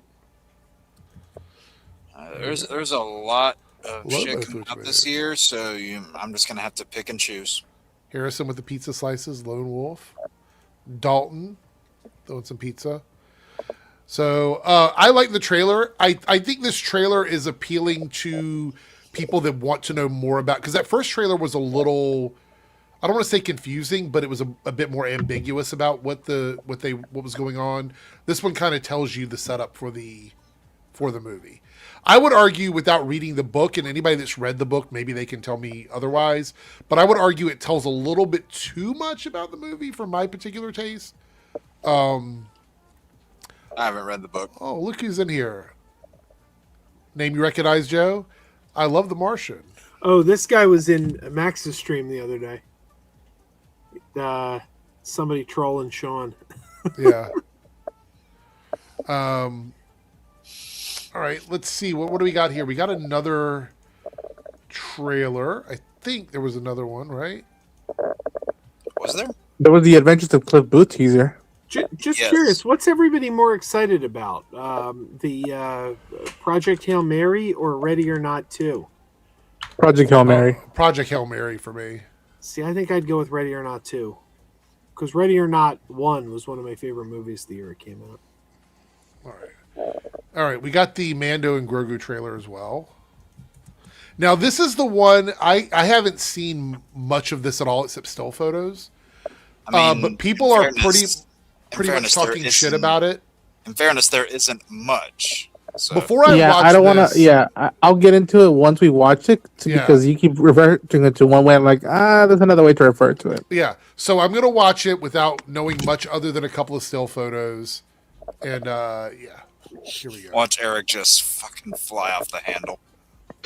All right, let's see. Oh my gosh, I'm so nervous because of the fact that I know so many people had negative things to say about it. All right. Sometimes we choose our path. Other times the path chooses us. Through it all, we keep pushing forward, driven by a deeper purpose, guided by an unseen force. The journey never gets any easier. The bond just gets harder to break. This is the way. Only in theaters and IMAX, May 22nd. Oh, okay, hold on. Before anybody says anything, did people really not understand what this is supposed to be? I think the problem is that people expected a trailer, like a full length. Right. In my opinion. Okay. Okay. Hold on.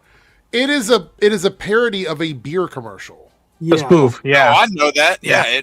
No. I'm saying I wanted to say it out loud before people thought that I didn't understand it. Yeah, I totally get it now that I've seen it. It's a parallel to the old Budweiser commercials. Yeah. So what's the issue? Is it because they wanted because this to me looks like it was made specifically for this commercial. Yeah. People are joyless. They can't enjoy something that is fun. This is delightful, but people can't enjoy that. Hearing Sam Elliott say this is the way was not on my bingo card for the year, but I'm cool with it. But here's the thing, because I have thoughts that this is its own thing. I like it. It's cute. I was like, okay, I get that. I remember seeing these beer commercials as a kid. I get that. And to be quite frank, they don't need to sell me. I'm going to this movie. I'm going to see it anyway. Right. So this ad isn't for me, really. I'm going there.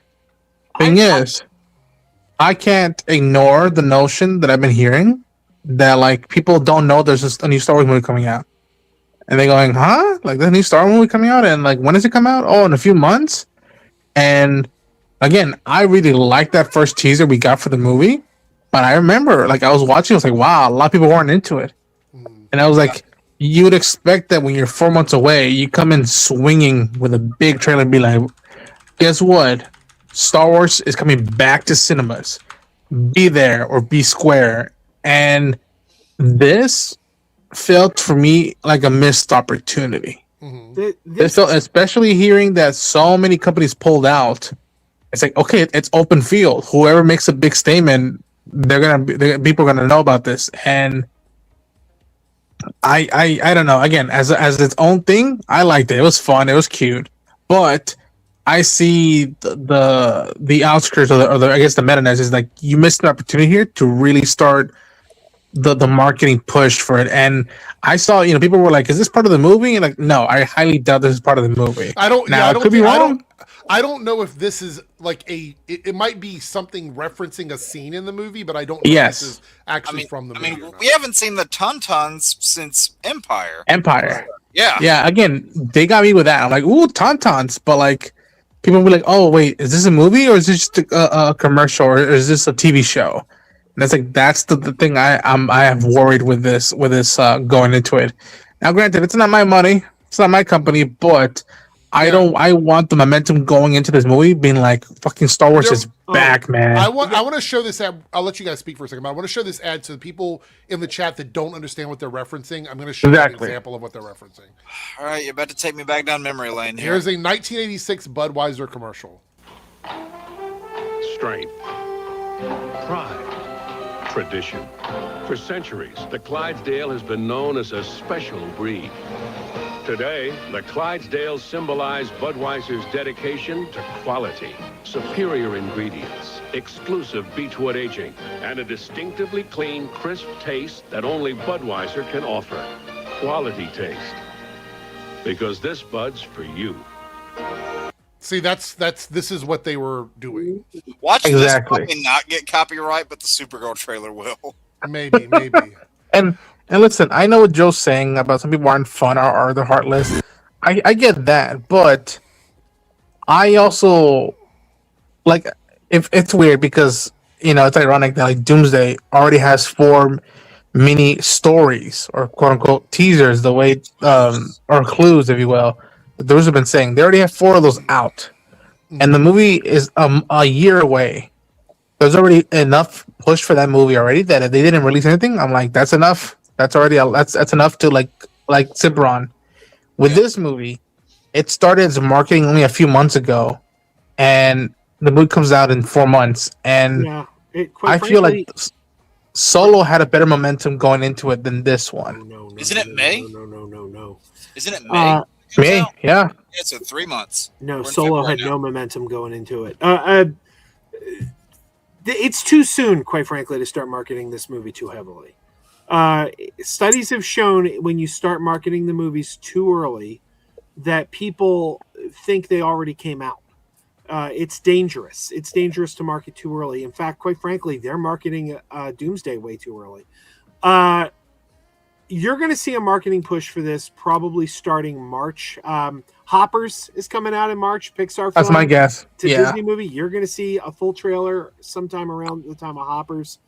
But the marketing, believe me, when May rolls around, everyone in the world's going to know there's a Star Wars movie coming out. I hope.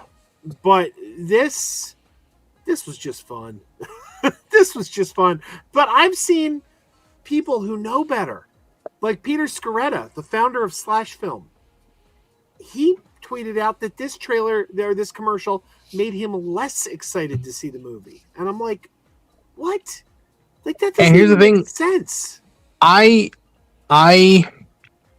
in some regards, I get that notion, although I don't see it because I adore this corner of Star Wars and the potential this movie has. I have friends being like, this movie, what are they doing? Because a lot of people still have this whole like stigma of like, it's just a TV show in the movie theater. What are they doing?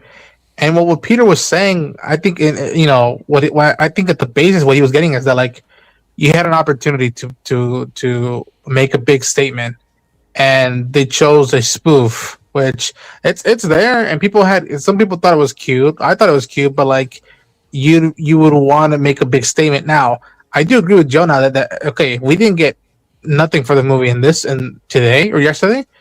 We're probably gonna get it on March, but now March I think even has more pressure to it. Be like, that trailer better come in swinging and put anybody to doubt. But like, oh, we'll just wait for it on Disney Plus. And no, you got to go see this movie in the theaters, and it's okay if you haven't seen the show. Grandma can go see this movie and have fun time. Now, if you have seen the show, here's a shot or two of stuff that might be connected to it or might allude to stuff, and that's enough. That's enough for anybody for me to go like, oh, I got to do a stream and talk about the Easter eggs or shit. But I would say that whether or not you agree with the public opinion that's going around about this, people saying, oh, I don't know about this, or oh, I didn't know this was coming out. Whether or not you agree with that or you're in that mindset, you still can't ignore that a lot of people are under that mindset. Well, I want to point out though that this they're not advertising to people who watched the show. That's not what the advertising for. You have to keep this in mind. This advertising is for people who did not watch the show. I know, because people that did watch it are going to see it anyway. So I think you have to remember that's the primary audience is catching people that don't know a lot about these characters. Sure, and I think that like that is one angle you can go to. It's the same thing that like similar to like the Supergirl thing with the puppy bowl. Like, okay, that's specifically for those who don't, who just love dogs and go, oh, there's a cool movie coming out soon, a sci-fi movie with a dog in space. We should go see that. And again, it's the way I'm looking at this stuff because, like I said earlier, I don't need to be sold on this. I'm already going, and I've been trying to do my best with like trying to out of my very small niche corner, be like, you remember, folks. This movie's coming out. It's not on Disney Plus. Don't wait for it on Disney Plus. Go see it in the movie theaters. Know what, Ronan? That's a really good point. I think that anybody that isn't 100% dialed into this might just assume this is a Disney Plus thing.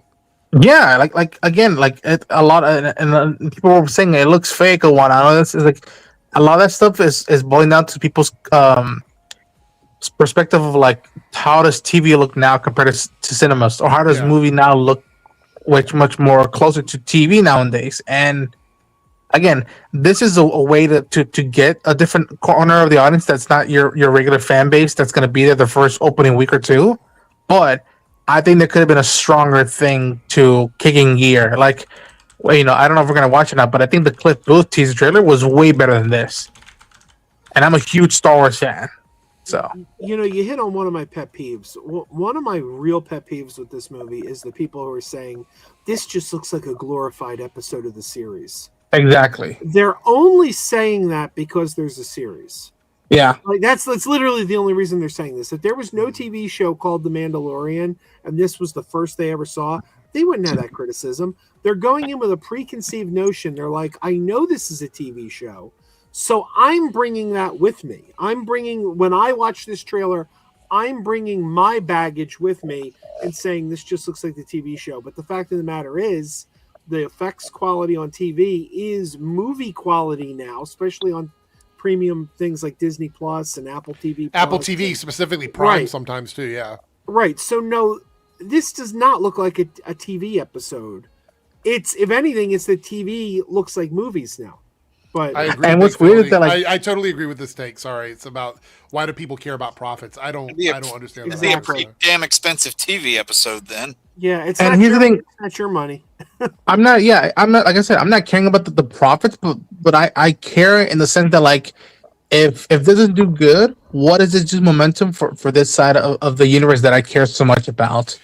That's why I'm not. I'm not worried that Disney needs more money. I'm not worried about that. This would reflect negatively on this particular IP portion, like this portion of Star Wars. I don't think it's going to affect the greater Star Wars universe in a big way. It's just going to really affect like these characters in this IP, I think. And I think a lot of things go from me. What I've been saying is that I missed the Star Wars show that the Star Wars YouTube channel had because there was an engagement going with the audience.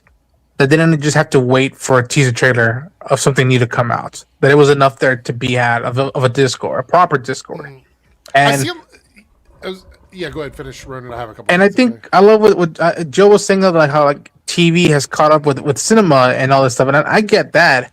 But I also understand some people saying like, you know what? I wish that even though it potentially looks like the show or looks better, just look different.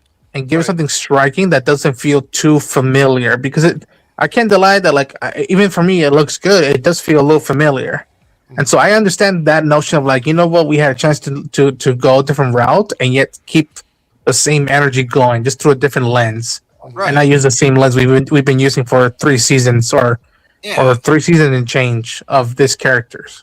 Yeah, like it's familiar to us, the ones who have seen it, but they have to sell it to the ones who haven't. Right. Yeah. So, Jason, now, as I'm highlighting comments, I see people get confused. This is not me necessarily calling you out or trying to trash you or whatever. I just want to clear some things up. So this is not a personal call out. Jason says, LOL, doing a 1986 ad for a movie that's catering to kids, WTF. But it's not just catering to kids, though. It's like they're trying to cater to the fans of Star Wars that have felt like Star Wars didn't feel nostalgic enough for them. So they're using another form of nostalgia to hook that audience. So we're talking about people my age and up. I was around in 1986. I remember those commercials. I was a kid when that stuff was on TV. So they're trying to appeal to the Gen Xers that have kind of turned their nose up at modern Star Wars by putting out that ad. That's why I said this ad isn't for everyone. It's a very specifically targeted ad towards a certain demographic. Also, the Budweiser Clydesdale ads, they do like a new one of those ads like almost every year. Yeah, they did some AI ones too. So it's like, it's not like this is just from the 80s. Right. This went through the 80s, the 90s, the 2000s. I just think that specific, I think it was trying to call back though to the older ones though. I would say probably, from my opinion.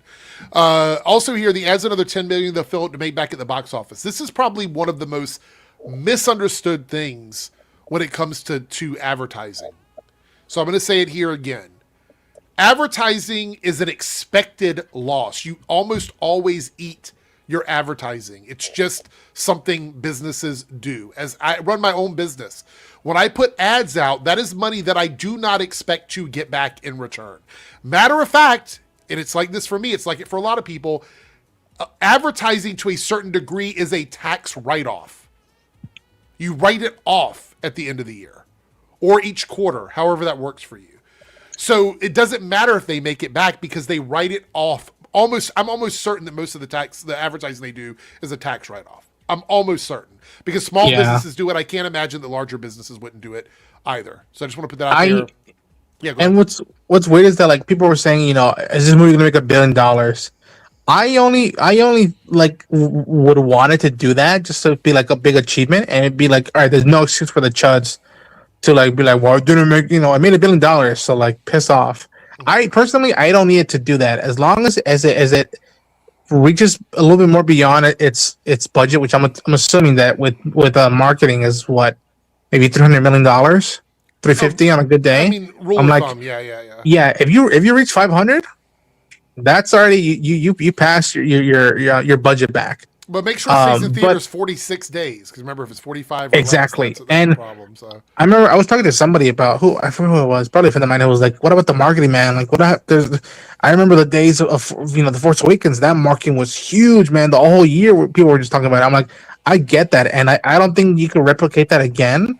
And I told my friend that like it had been 10 years since Star Wars had been in the zeitgeist in that big of a way. Yeah, we thought it was live in a different era where there's a TV show on every year or something on every year of Star Wars that is in your face in some regard. Now, some stuff doesn't get as much attention as The Mandalorian does, which breaks my heart, but it's in the zeitgeist.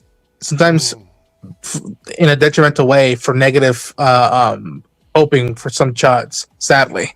Yeah. And the thing that I just hope that if by next month we start seeing, interviews, we start seeing the magazines pop up, we start seeing all this stuff go in a big way. That way, come May 22nd, we're all like, fuck that. Even if they attempt to even put this out on Disney Plus down the line, it's like, no, fuck that. We gotta go see it in the movie theater. We gotta go run in and see it. I hope we at least get to that notion close.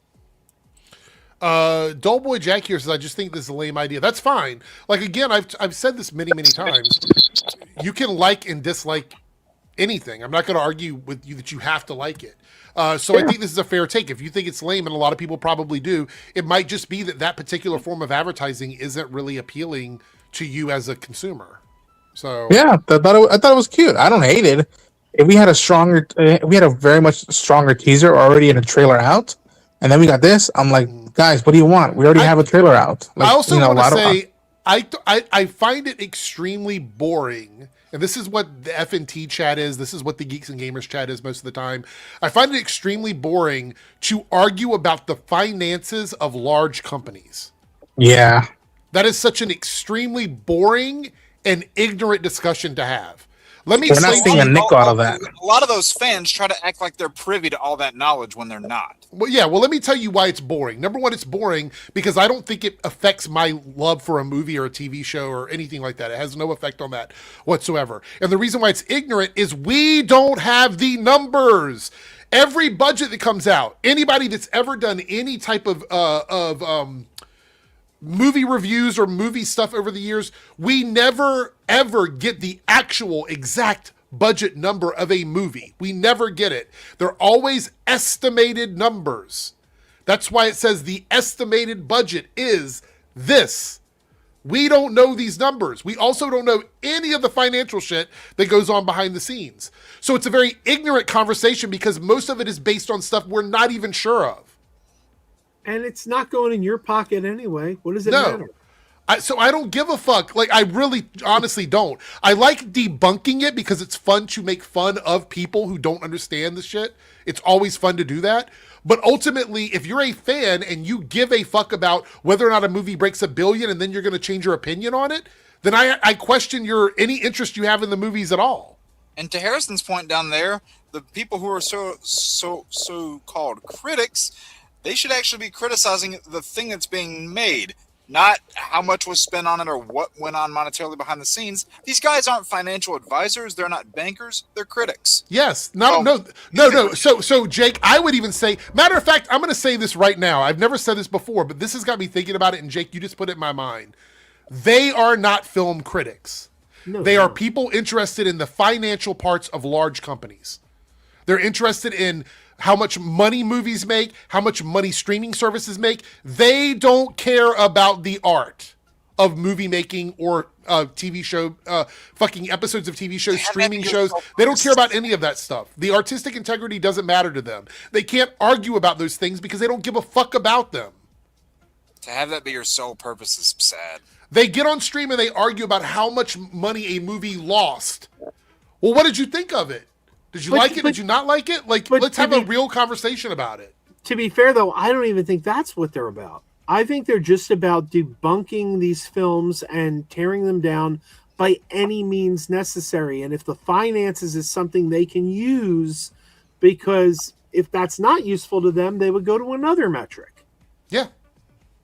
All right, so we got a couple super chats here, and then we're going to talk about the Bad Bunny stuff, I think, and maybe take a look at the Scream trailer. I don't know if that one's getting claimed or not. Probably is, but we'll take a look at the teaser. I don't know if there's anything new in it or not. Somebody mentioned we should watch it, so I don't know. Lone Wolf with a $10 super chat. Thank you again, Lone Wolf, for supporting the channel. Jokey promo rather than a substantial teaser that would build anticipation for the movie. Boba said it didn't move the needle for excitement. Need more compelling marketing to regain the level of hype. So again, totally, if you don't get it, or I say you get it. If you don't like it, that's fine. I don't have an issue with that. I don't know if it needed to move the needle, to be quite honest. And this might be a hot take or not. I think they just wanted to put eyes on it. That's it. I don't think they were trying to like change anybody's opinion of the movie with this teaser, right? I agree with you though. I think the next stages of marketing need to be stronger, and they need to actually showcase the product, because right now that teaser to me felt like something made for TikTok. Exactly. Which is fine, but it was on the Super Bowl, so I don't even consider it a teaser. I consider it just a spoof ad. I mean, it's to be quite honest, it's almost like them doing a Saturday Night Live version of a Star Trek commercial or Star Wars commercial. Yeah. But, you know, it's whatever it is. I agree with part of this, and I disagree with part of this. I agree that they need to have much more concise marketing, impactful marketing moving forward. And like Joe said, as we get closer to the release of the movie, that's probably what we're going to see. But I would probably say I don't think that this teaser, whatever it is, it's not, like you said, it's not even really a teaser, because I don't think it's in the movie. And someone said they clarified that it's not in the movie. The marketing guy. So basically, it's just a way to get eyes on the property. So in that regard, I think it's fine. But you know, and somebody in the chat suggested maybe that was a quote unquote teaser. I don't know what to call it, an ad for Mandalorian and Grogu. An ad, a promo, an ad that took you to an actual trailer. People would probably be excited about it then. Yeah, it's sort of like it was a TV spot more than anything. You guys continue to talk. I'll be right back. It's sort of like the Toy Story spot. Did you see the Toy Story spot, which was actually a Levi's ad? I didn't see it. No. The Toy Story spot started with like Woody's ass. Yeah, it starts with Woody's ass walking into the room, and then it just cut to other people's asses, and it turned out to be an ad for Levi's. Jesus. But it was like rolled into a Toy Story spot. That was a choice. Yeah, it was. Yeah, and again, I think that come May, if this movie starts kicking and screaming and it has legs into June or July, then be like, you know what? I was wrong. You know what? They could afford to make that spoof ad. But if for some odd reason there's some heckle and the movie's not as growing as I would have hoped it would, people are gonna be looking back at it and be like, you know what? There was a window right there that could have signaled a lot more stronger, and you know, it was a bold move, Cotton. I hope word of mouth really works in this movie's favor. Nice ball reference. yeah. Great movie. Bold strategy. Let's see if it pays off. Yeah. Again, I've like I told Jake already, I'm doing a rewatch of the series with friends. I'm going to be adding on each season, and I'm hoping that, like, not just for my channel, but I'm hoping I let people know. Remember, there's something coming this way that, like, if you want, come hang out with us, and for the next few months we're going to be doing this, and And Star Wars doesn't need me, but like in some form or manner, I'm hopefully helping Momentum grow and be like, no, it's not on Disney Plus, it's gonna be in the cinemas. So get ready. And I to me, one of the funnest things I have ever done on YouTube. And I think I was like, should I do this? Because there's so much more. There's such vanity with using the word theory on stuff that's in pop culture. And I was like, you know what? I'm gonna do a Star Wars theory video about something I saw on a teaser trailer, and it was all about Sigourney Weaver's character and why I think it's so fucking cool that she's in this movie and the potential of this character. And like, I want to see a novel about this character. I want to know her history, even though she might not be in that movie that much. But I was like, that was one of the funnest things I've ever done. And I'm hoping that transforms or like signals to people, be like, all right, let's give it a try. Let's watch it. I mean, that was something I kind of wanted more of out of the sequels. I have my issues with them, but Last Jedi, I introduced that whole concept of ancient Jedi text that fill in the gap, between the movies and talk about other ancient forms of Jedi lore. It's like, I wanted to see more of this, and we got almost none of it. Well, you know why? Yeah. You know why you didn't see more of them? Because page turners, they were not. Canto bite. As Anurin Hunt here, which gave us a $2 New Zealand super chat, which brings us to 5 out of 5 in the Debunks channel. So we've hit the goal in both channels. Says grifters really look for any reason to hate. I would argue that the reason to hate is money. Yeah, you know what I mean. I think what you're saying is they will find any reason to hate. Like they will look for whatever they can to make that sweet dollar bill. You go, ooh, I have some nice green in my hand. Let me spin the wheel of bullshit, and I'll just complain about whatever it lands on. Yeah, for sure. Thank you for the super chat. I do appreciate it. I did see someone talking about Night of the Seven Kingdoms very quickly. Is anybody watching that now? You are? Come on now. I've been singing the praise out of this fucking show since before it dropped. Oh, I fucking love, dude. Wait, are you caught up, Eric? Yeah, totally. Yeah, dude. Again, non-spoilers. By the end, I was hollering and cheering, and I was just like, it was a let's fucking go moment. It was a let's fucking go moment. Oh my god, not the Mr. T pillow. This is my emotional support, Mr. T. Oh, that's right, sucker. We doing any bonus topics tonight, Eric? No bonus topics. Yeah, we'll do bonus topics on Thursday. A Night of the Seven Kingdoms episode 4 currently has a 9.7 out of 10 score on IMDb, one of the highest in the Game of Thrones franchise. I really love this show, but I want to be very honest here, and this is just me sort of looking at what's happening in the story. If Sir Dunk was a woman, they would have nothing but negative stuff to say about the show. Think about this for a second. Everything that he's doing in the show, everything that's happening, if he were Brie Larson, it would be DOA for the Chuds. They're talking about how good it is, but swap him out with the woman, and they would hate it. So I just think it's funny because I think their criticisms are inconsistent. That's just my opinion. But it's a great show. But I've liked shows like this before. You know what I mean? And they hate these kinds of shows whenever they feature someone who's a woman or somebody who's diverse. You know what I mean? Yeah, Big Field, he says they'd hate a Brienne of Tarth movie. Yeah, absolutely. However, I would say, for me personally, this is my favorite thing out of the live action Ice and Fire books. The Game of Thrones books, essentially. Okay. I like it better than everything else. The OG series and House of the Dragon. I agree. House of the Dragon was 50-50 for me. I loved season 1 and thought season 2 was a little disappointing. But this has been just comparing the start of this to the start of both of those series, I'm already more invested in this. Yeah. And man, y'all ain't ready for next Sunday. Woo! Or this Sunday, I've heard shit. Oh, okay, Evan, you don't got to bring that up. Eric, what happened? They countered your point about it being a woman. People would have different reactions unless. Oh yeah, unless it was Gina Carano. Yeah, they didn't like her at first either. And again, it's weird because again, when she first appeared on the show, I was like, "Oh, I like this different angle with the event from the rebellion." And then the first 2 seasons, I was like, "All right, I'm enjoying this character." And then shit just kept coming out. I was like, "God damn it!" Yeah, they gave her enough gold shillings for her to sell her morals away.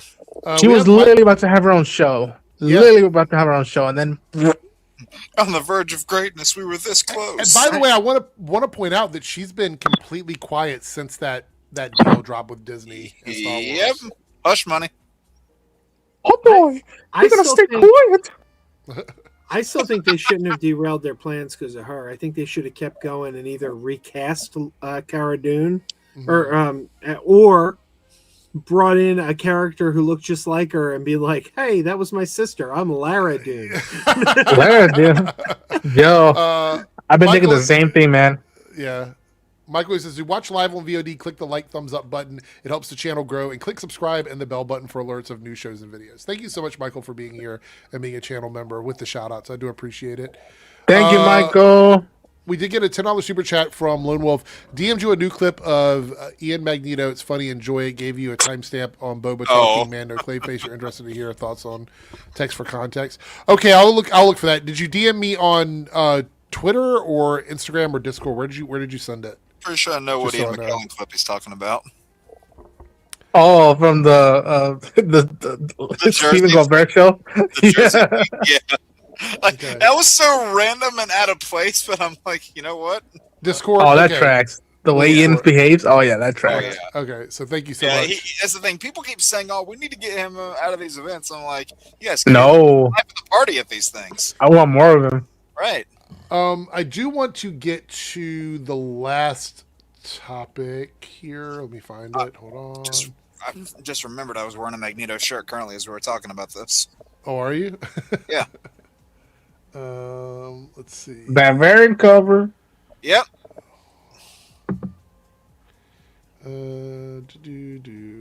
Where's it at here? Oh my God, I've got to scroll a million places to get to this. Only the strong. I love Lucy Lawless, but I think she would have been too old for Cara Dune. I mean, she's like, isn't she like 20 years older than Gina Carano? I don't know. So it says here, she's like 57. I don't know how old Gina Carano is, but Lucy Lawless is nearing 60.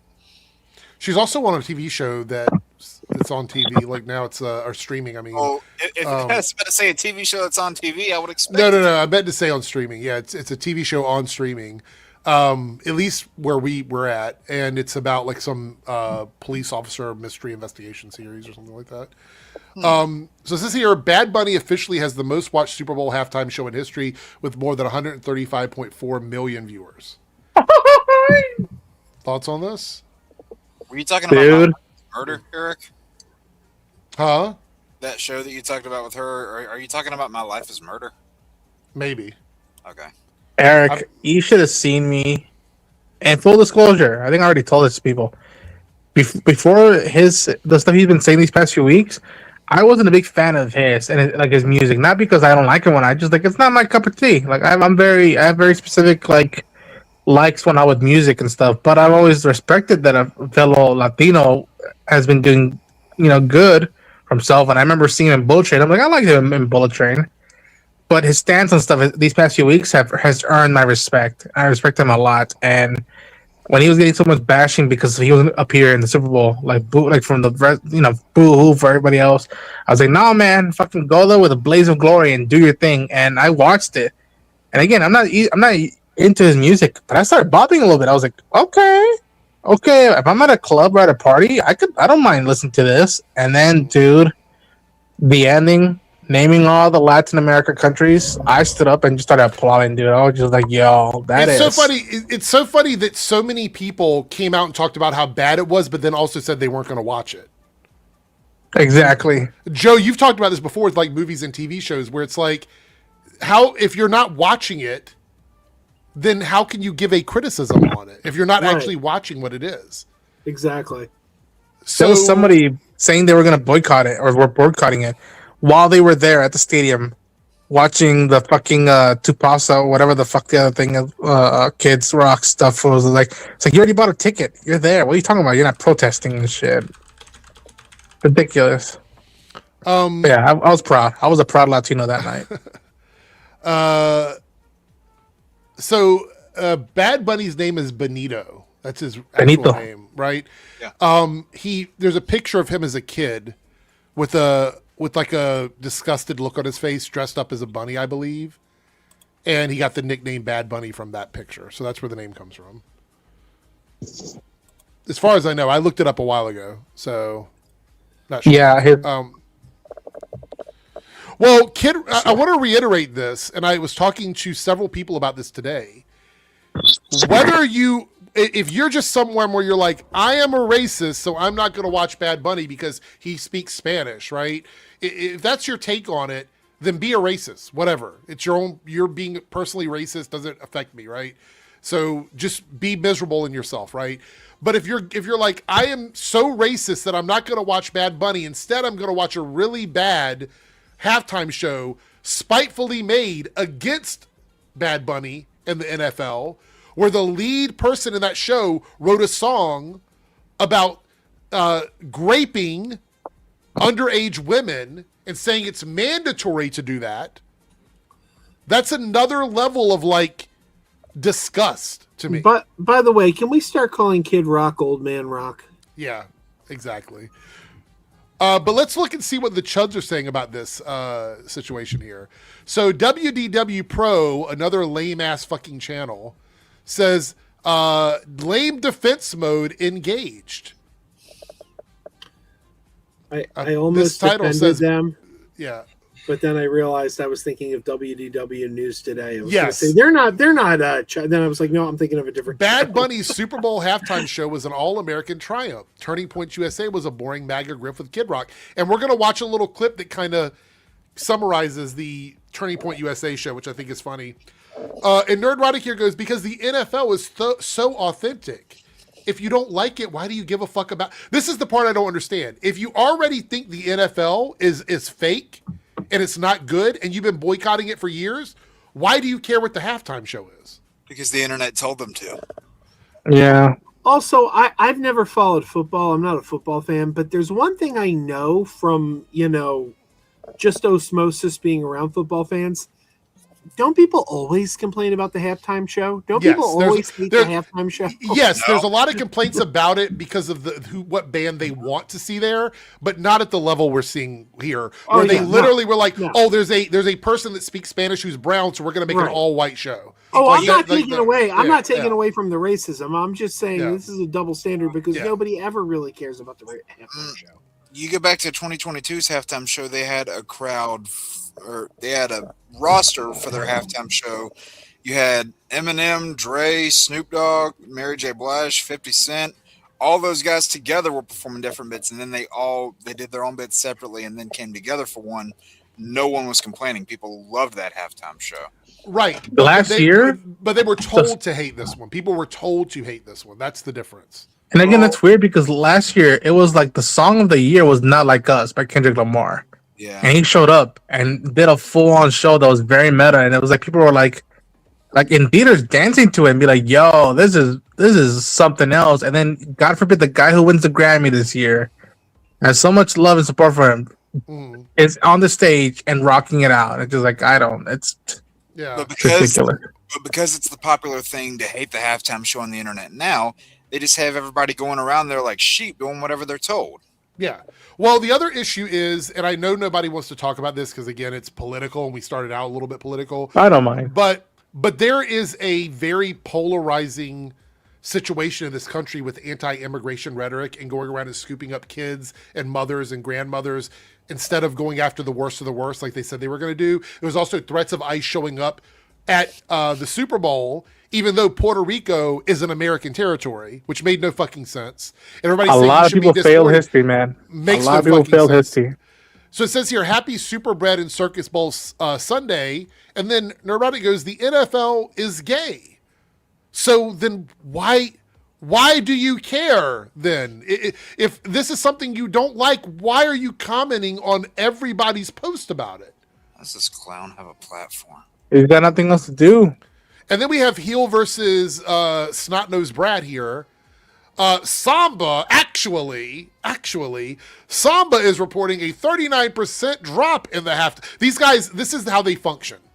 It's never about how good it was. Did they like it?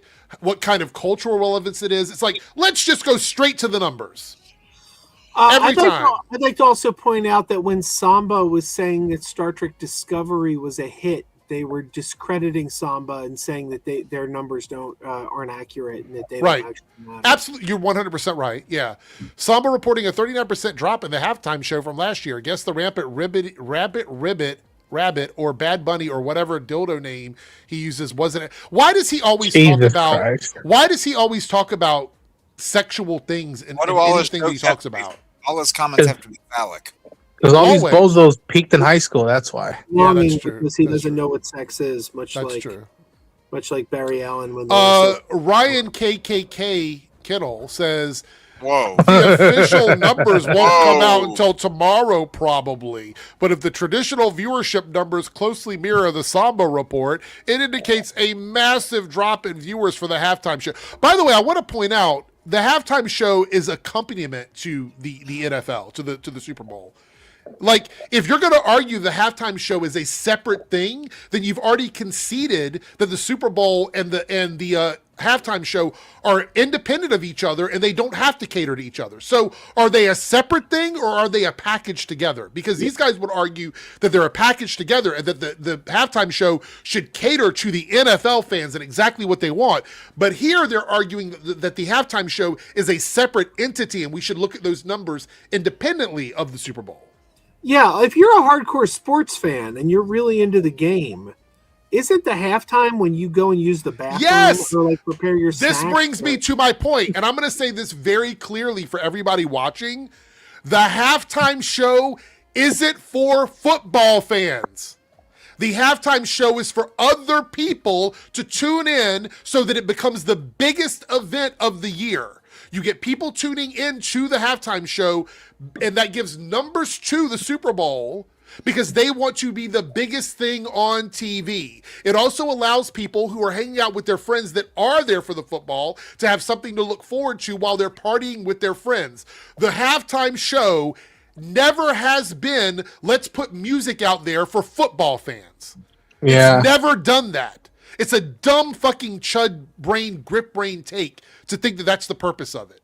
It just doesn't make any sense. You know what, Eric? There was one of the things I heard that really brightened my heart that night. Besides so much proudness that a lot of Latinos were sharing, like, man, from all corners of Latin America, not just Puerto Rico, Costa Rica, Dominican Republic, Mexico, El Salvador, Colombia, everybody else. Besides them being proud of like him shouting us out, I remember seeing some people kept saying, I don't know what is being said in this song, but I like the music. I'm into it. And I was like, that is the achievement right there. I mean, these are the same people that would go and sit through an opera where they don't understand a lick of Italian.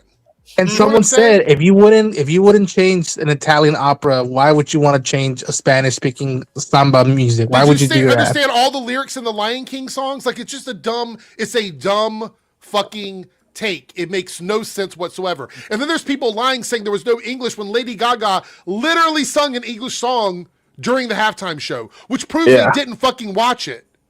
Yeah. Nope. Again, they just regurgitated what the internet told them to.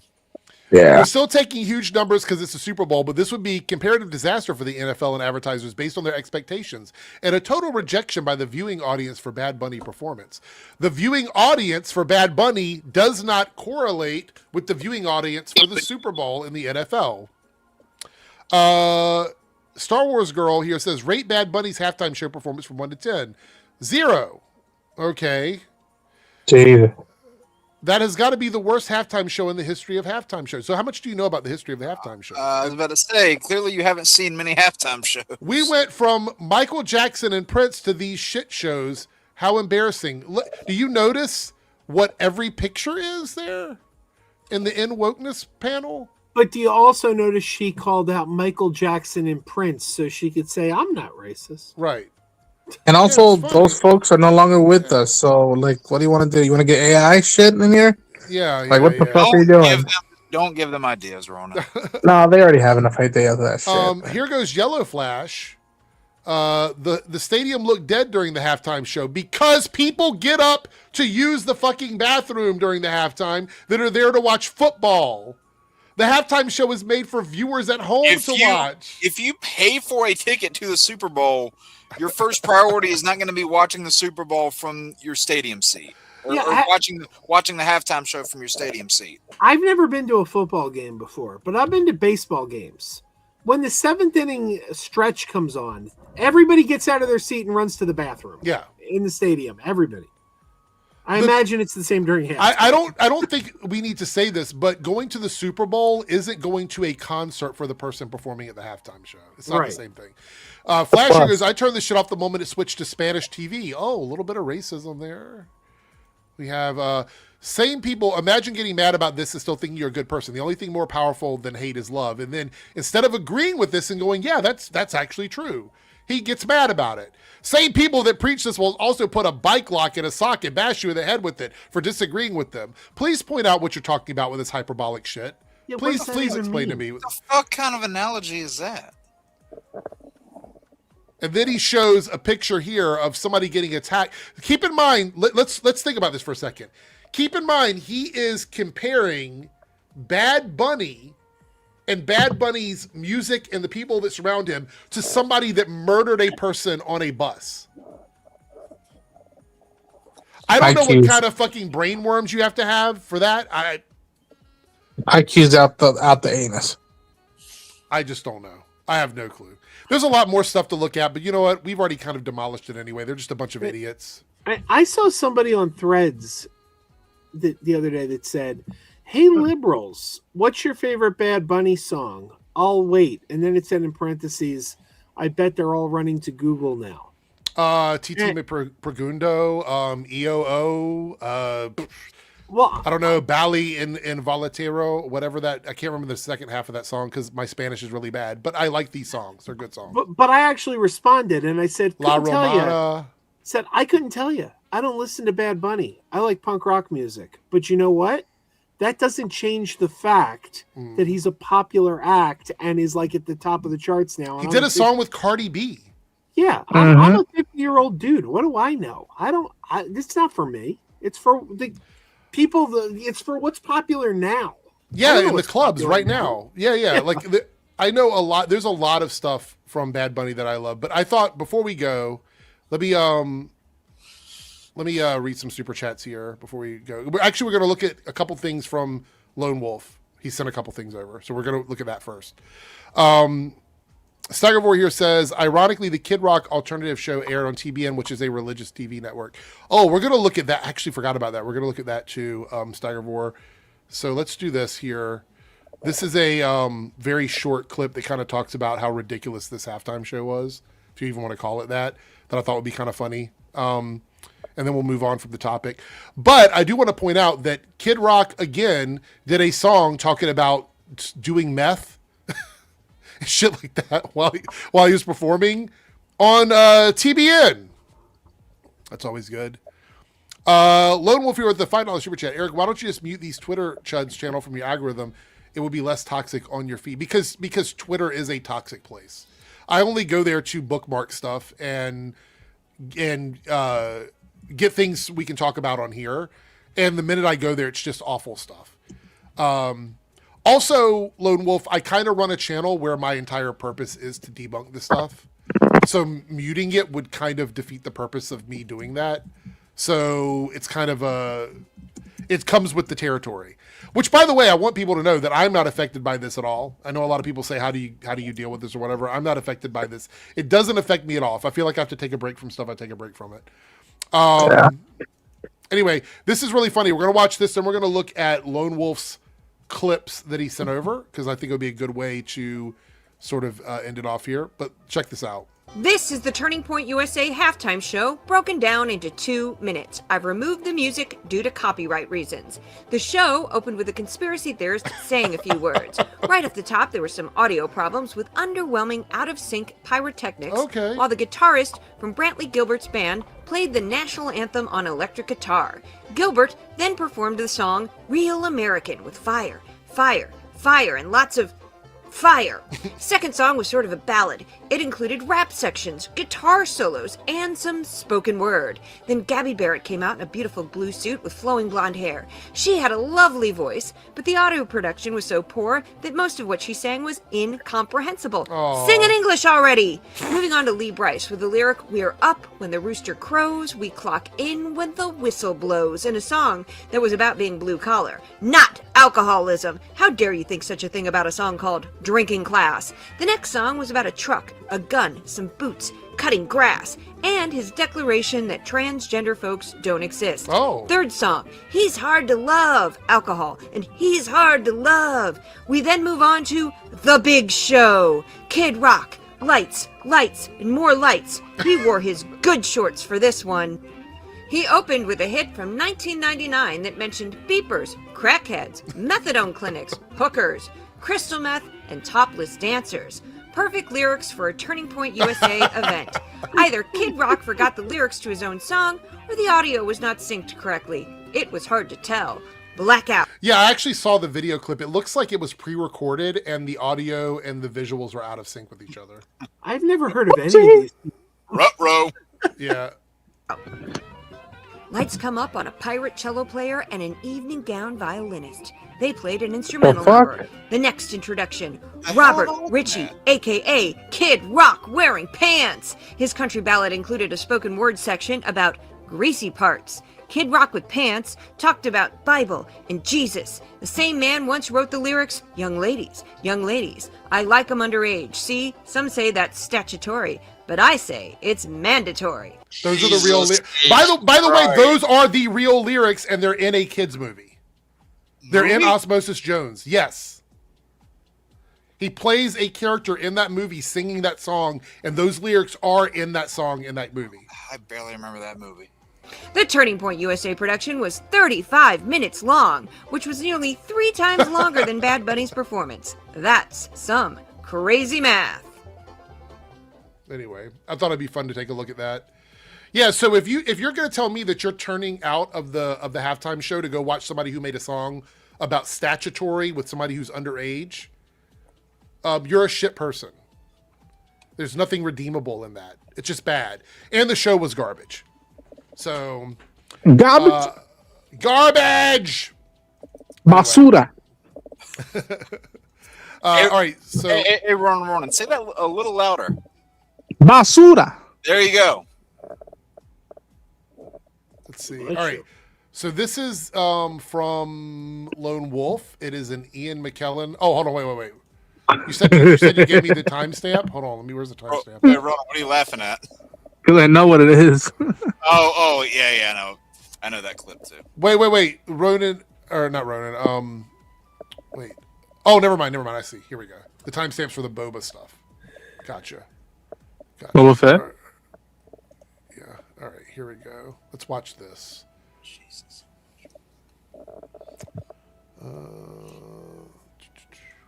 Ian McKellen. Backseater, I realize that it's not funny to make fun of people with mental illness, so I'm just not going to respond to you. I know your MO, so yeah, chill out. All right.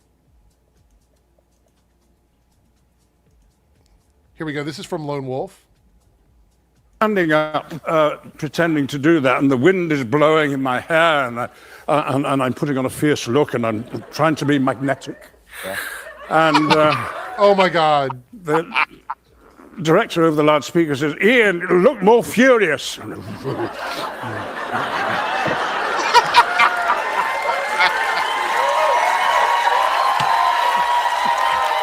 on. I got to run that back. That's funny. That's hold funny. On, where's it at?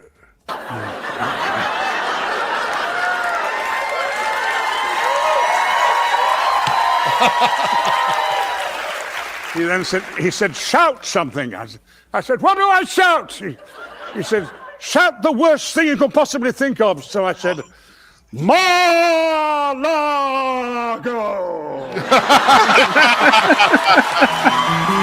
Standing up. This dude's 86 years old and he's still got that kind of energy. I love Ian. Shout out so much for that, Lone Wolf. That was incredible. Magneto is the GOAT. So incredible. How badly did I want him to shout Magneto was right there? I accidentally opened the whole interview. I was like, wait a minute, where's the timestamp? And then I saw, It's such a good interview. Oh, man, it was awesome. All right, there was something else with Boba you sent me, Lone Wolf. Lone Wolf, is this Boba thing just the, you said 143 to 325? Is this the thing about Clayface? You can just say yes or no in the chat, so I know which one it is.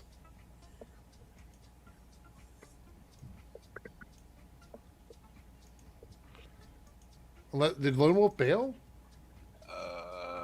He was here a second ago. I don't know, maybe. I don't know where he went. All right. Let's see. 143. I think he said 143. All right. By the way, we're going to watch a very short clip from Boba. Oh, you read it in Discord? Okay. All right, cool. Boys. You're gonna head out, Ronan.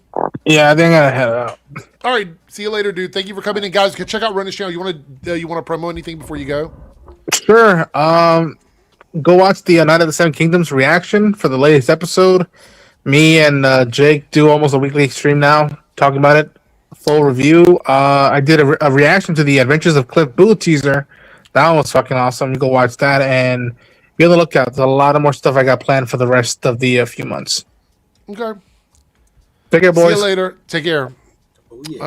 Let's see here. All right. We're going to watch this, and then I think we're going to head out probably, unless we get some super chats, because we're coming up at the end of the stream. We're at the 2 hour and 30-minute mark. All right, this is Boba Talks. Go over and show Boba some love. He is a friend of the show. And here's his thoughts on the Clayface stuff. I'm assuming you're sending this over because he probably provides some context that I don't have, which thank you for doing that, Lone Wolf. Here we go. And is a better move in my mind because, sure, a lot of the interest in this movie will be decided, like a lot of movies, the marketing, how does it look to people, are they going to be in the mood to see something like this? But Halloween just gives you that extra edge anyway. I mean, sure, there will be some other contenders in the box office, but a lot of people will be feeling that spooky feeling. They'll be wanting that kind of Halloween fix through going to the theater with their friends and family. It's like, okay, what can we watch? And it's like, oh, Clayface is already there. Now, this kind of makes me now think about the trailer, which kind of maybe lines up to what James Gunn was saying. He was saying that James Watkins hasn't got his first cut yet. When being asked, are we going to get a trailer in the next couple of months, which would have been around March. But now, we're not getting Clayface until October 23rd. We might not get a trailer for a little bit longer. Obviously, the best case scenario would be sometime mid to late May. But as I've said before on the channel, just because we've got trailers for Superman and Supergirl, the first teasers, 6 months before the release of the actual movie, it doesn't mean that Clayface, a much, much, much lower budget movie. Do you agree with that, Joe, about like the delay of the advertising for these things? I know you mentioned something about it earlier with absolutely. Mandalorian absolutely. and Grogu. Yeah, when you advertise these things too early, it's counterproductive. Is going to do the exact same thing with its marketing cycle. They could leave it to maybe around the summer, maybe capitalize on it a lot closer to its release. Obviously, I would expect something quite a few months out, but maybe they're going to ramp things up as we approach things like San Diego Comic-Con and whatnot. But I would obviously like to see something sometime between May and June. But obviously, we're going to have to wait and see. But ladies and gentlemen. All right. Well, we're not going to watch the Mando and Grogu thing because I think we're getting close to the end of the stream. Hold on. Do we make sure I got all my notes over here and we've done everything I had on my notes? I mean, we could talk about the Melania review bombing if you guys want to talk about it. It's not important. I just put it in my notes over here. I came to a sad realization tonight. What's that? I went out to the movies with my wife to see Lost in Translation. Mm-hmm. Classic movie. It was back in the theaters, and it's one of my wife's favorites. So we went out and saw it tonight. And we saw that they had Melania popcorn buckets at the theater. And I realized at that moment that I'm going to end up owning a Melania popcorn bucket. Were they giving them away with other movies? No, they're selling them, but my local theater, when they have surplus that they couldn't sell, they start giving it away. When you order a large popcorn, they put it in the collector bucket that they couldn't sell. And obviously nobody wants the Melania buckets. And I realized they're going to be giving these away within a month. And I'm like, oh, shit, I'm coming home with a Melania bucket in a few weeks. Where's it at here?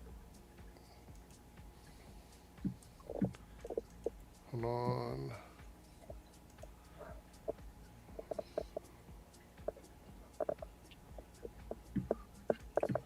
Yeah, so it looks like Fox News is claiming that Melania is getting review bombed, and some of the other channels here are like Mr. H Reviews, I think is one of them, that is talking about it. So it says Melania targets 8 million opening despite critics review bombing campaign. So now critics are review bombing? Is that what they're... What? Here's... Let's see. Don't have any interest, personally. And then over here, Mr. H Reviews goes, the cope is insane. Starfleet Academy takes and media claims review bombing. Oh, so, dear God.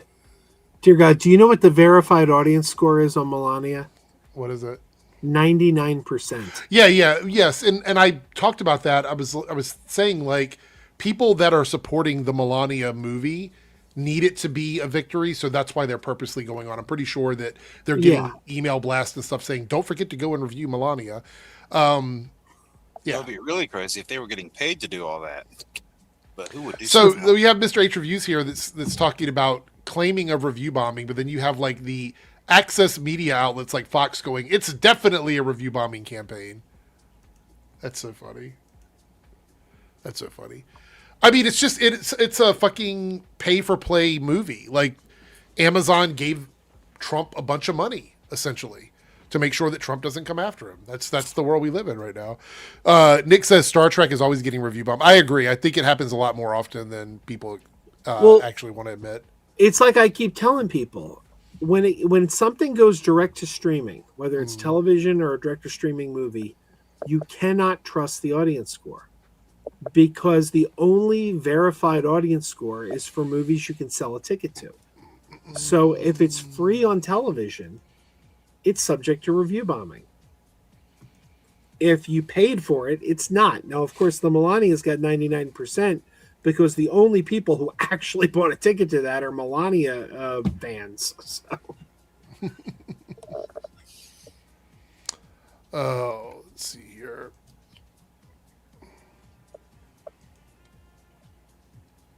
One second. What are you doing? Just putting something in private chat. Okay. I'm going to make sure I got everything taken care of over here.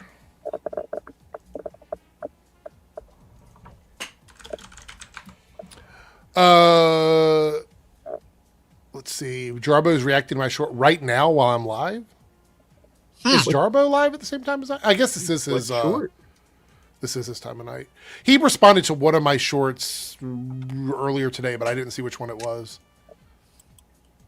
We were on the Jarbo stream the other night. That was a good time. Let me see which one it was. I think it was one of my more recent ones. I think it was the Star Wars catering to a younger audience or something like that. I think that's the one it was. It's fine. He's got a different opinion than me. I don't care if somebody has a different opinion than me. That's fine. He's entitled to that. Wait, someone has a different opinion? Yeah. Hang on. I just pulled up his stream. He's reacting to... Geez, you're wearing a Marvel shirt. I can't... Without the volume, I can't hear what it is. I'm pretty sure it was the Star Wars one. I don't think I saw that one. All right, so let's see what everybody voted on. In the Reloaded channel, you guys voted, and you voted for Which won the poll? Defend a quote-unquote good film for Joe, or a bad film, I guess is what it would be called for everybody else. So defend a bad/good film. We'll do that for Joe there. And in the Debunks channel, you guys voted for Nerdrotica's failed video essay. That's a good one. There's so much that could go into that. Absolutely. There's so much that could go into that. So thank you guys for hitting the goal. Eric, I appreciate it. You might want to give yourself a word cap so you don't go on for too long. 100%. All right, so before we head out, we'll be back on Thursday. We will do bonus topics on Thursday, so make sure you guys come back in. We've been live for almost 2.5 hours, so I am feeling the pressure. I need to take a break and grab something to eat. I am actually really hungry. So we're going to do our shout-outs. So clockwise, Joe, want to give everybody a little shout-out on your channels? Come on over to Crazy Joe Adventures. We're going to go out on adventures, and it's going to be a good time. There's some good ones coming up. Jake, you look a little busy. Did you want to shout out your channel, or yeah, I'll good give, now. I'll give him a second. Okay, there you go. Good now. Joypad Jake right there on YouTube. Lost Levels on Sundays. Been trying to upload more. Life has found a way. Getting some life career changes kind of in the way right now. So once those are done and settled, uploads are going to be out more regularly again. And we got Let's Plays, retro reviews, rankings, character breakdowns, costume rankings, all that jazz. You guys know I love talking about all that nerdy stuff. So yeah. So I want to point out something we got a couple of people in the chat that are a little spicy tonight. If you would have came into my Discord, you would have seen there's a little channel there that's a debate channel. All you had to do was join, come into the debate channel, and tell me you wanted to debate me, and we would have scheduled a debate stream. But instead, you came in and acted like people that still live with your mother, which I think at least one of you actually does. Yeah, I stumbled upon this channel. It was kind of... You play stupid games, you win stupid prizes. I literally would have sent a link over for a debate stream, and I probably would have done it tonight, but you came in acting like a child and talking shit. I think it would have been really entertaining for everybody. Everybody on the Debunks channel probably would have really loved watching me completely dismantle any argument you wanted to make. I would have enjoyed doing it, but you came in too hot, bro. You came in too hot. All you had to do is come in and go to the debate channel and say, hey, I want to debate you. Have you ever seen this guy's channel? Yeah. But he's calling me triggered, bro. You came into my Discord. You came into my Discord acting like a latchkey kid. So I'm not sure what the hell triggered means. Like, really? I never heard of this guy till yesterday. I literally you're not missing anything. I stumbled by accident. I stumbled on his channel yesterday, and I'm sitting there like going, and he's like, "Yo, Ma, what do you think of this guy?" And I'm like, "Oh, yeah." He crashed out on a stream because his mom used his noodle pot to cook something. Like, this guy's not a serious person. He's not a serious person. Like, if you go into his streams, it's just so obvious that it's a bunch of non-serious people. But it's okay. I honestly, this is, I would love for more people to come in that actually want to have a good faith debate with me. But when you come in doing all of this stuff, you make it impossible for me to do that. The incels, because I already know what the fuck you're about. I already know what you're about at that point. So you fucked it up. You fucked that up. If you wanted to have a conversation with me, it was very easy. It's literally, there's a whole channel in my Discord for that. Eric, the incels love getting ass mad. You know that. I'm sorry. I just, the guy goes, that was about 2 to 3 days ago, not yesterday. Mm-hmm.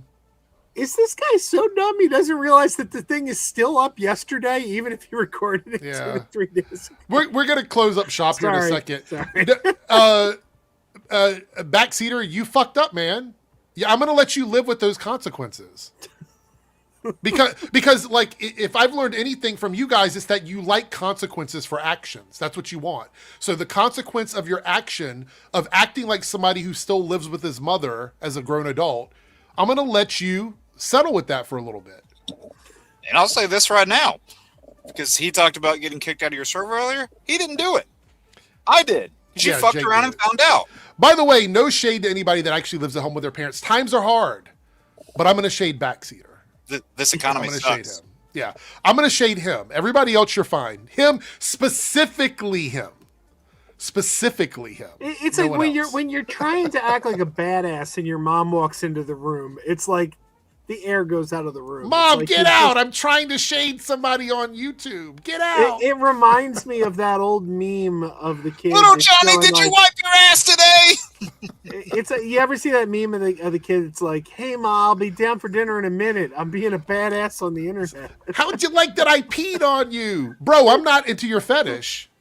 You and your friends can pee on each other. Don't bring me into your fucking fetish. That's not... Big Fieldy says they're in here because the message is getting out and they hate it. I know. It's just a little fun. Sometimes I like to play around with these guys because it's such easy targets. And anyway, Chris, I've seen it. He's really good. Oh yeah, 100%. Yeah. Ant spanked him around a little bit. Now he wants to come after other people. Find another target, Backseat. Yeah. Find another target. Thanks everybody in the chat. Shout out to everybody who's been here all night. We had 130 some people through most of the night, so thank you guys so much for supporting the channel. Make sure you like, comment, subscribe. Thank you for all the super chatters, everybody out there that did that, and everybody who watched. Make sure you go and check out Joe's channel, Jake's channel, and Ronan's channel. And we'll be back on Thursday. I might do a stream. Actually, I might be doing a stream tomorrow night on the Debunks channel. We'll see, because Joe is no longer streaming. I have no idea. Just reacting to stuff, probably. No. Anyway, all right, we're out of here. Thanks, everybody, and we'll see everyone on Thursday. Bye. Hey there, if you're seeing this, that means we have reached the end of the stream. Thanks so much for your continued support with comments, likes, subscriptions, super stickers, and super chats. I just want to give a special shout out to all of the channel members who have contributed to the success of this channel with paid tiers. On the screen, you will see your name displayed as a signal of appreciation from myself and the channel. If you would like to see your name on this list, consider selecting a tier with the join or plus button depending on your platform. Thanks again, everyone. Let's hang out soon in the next stream, and I'll see you then.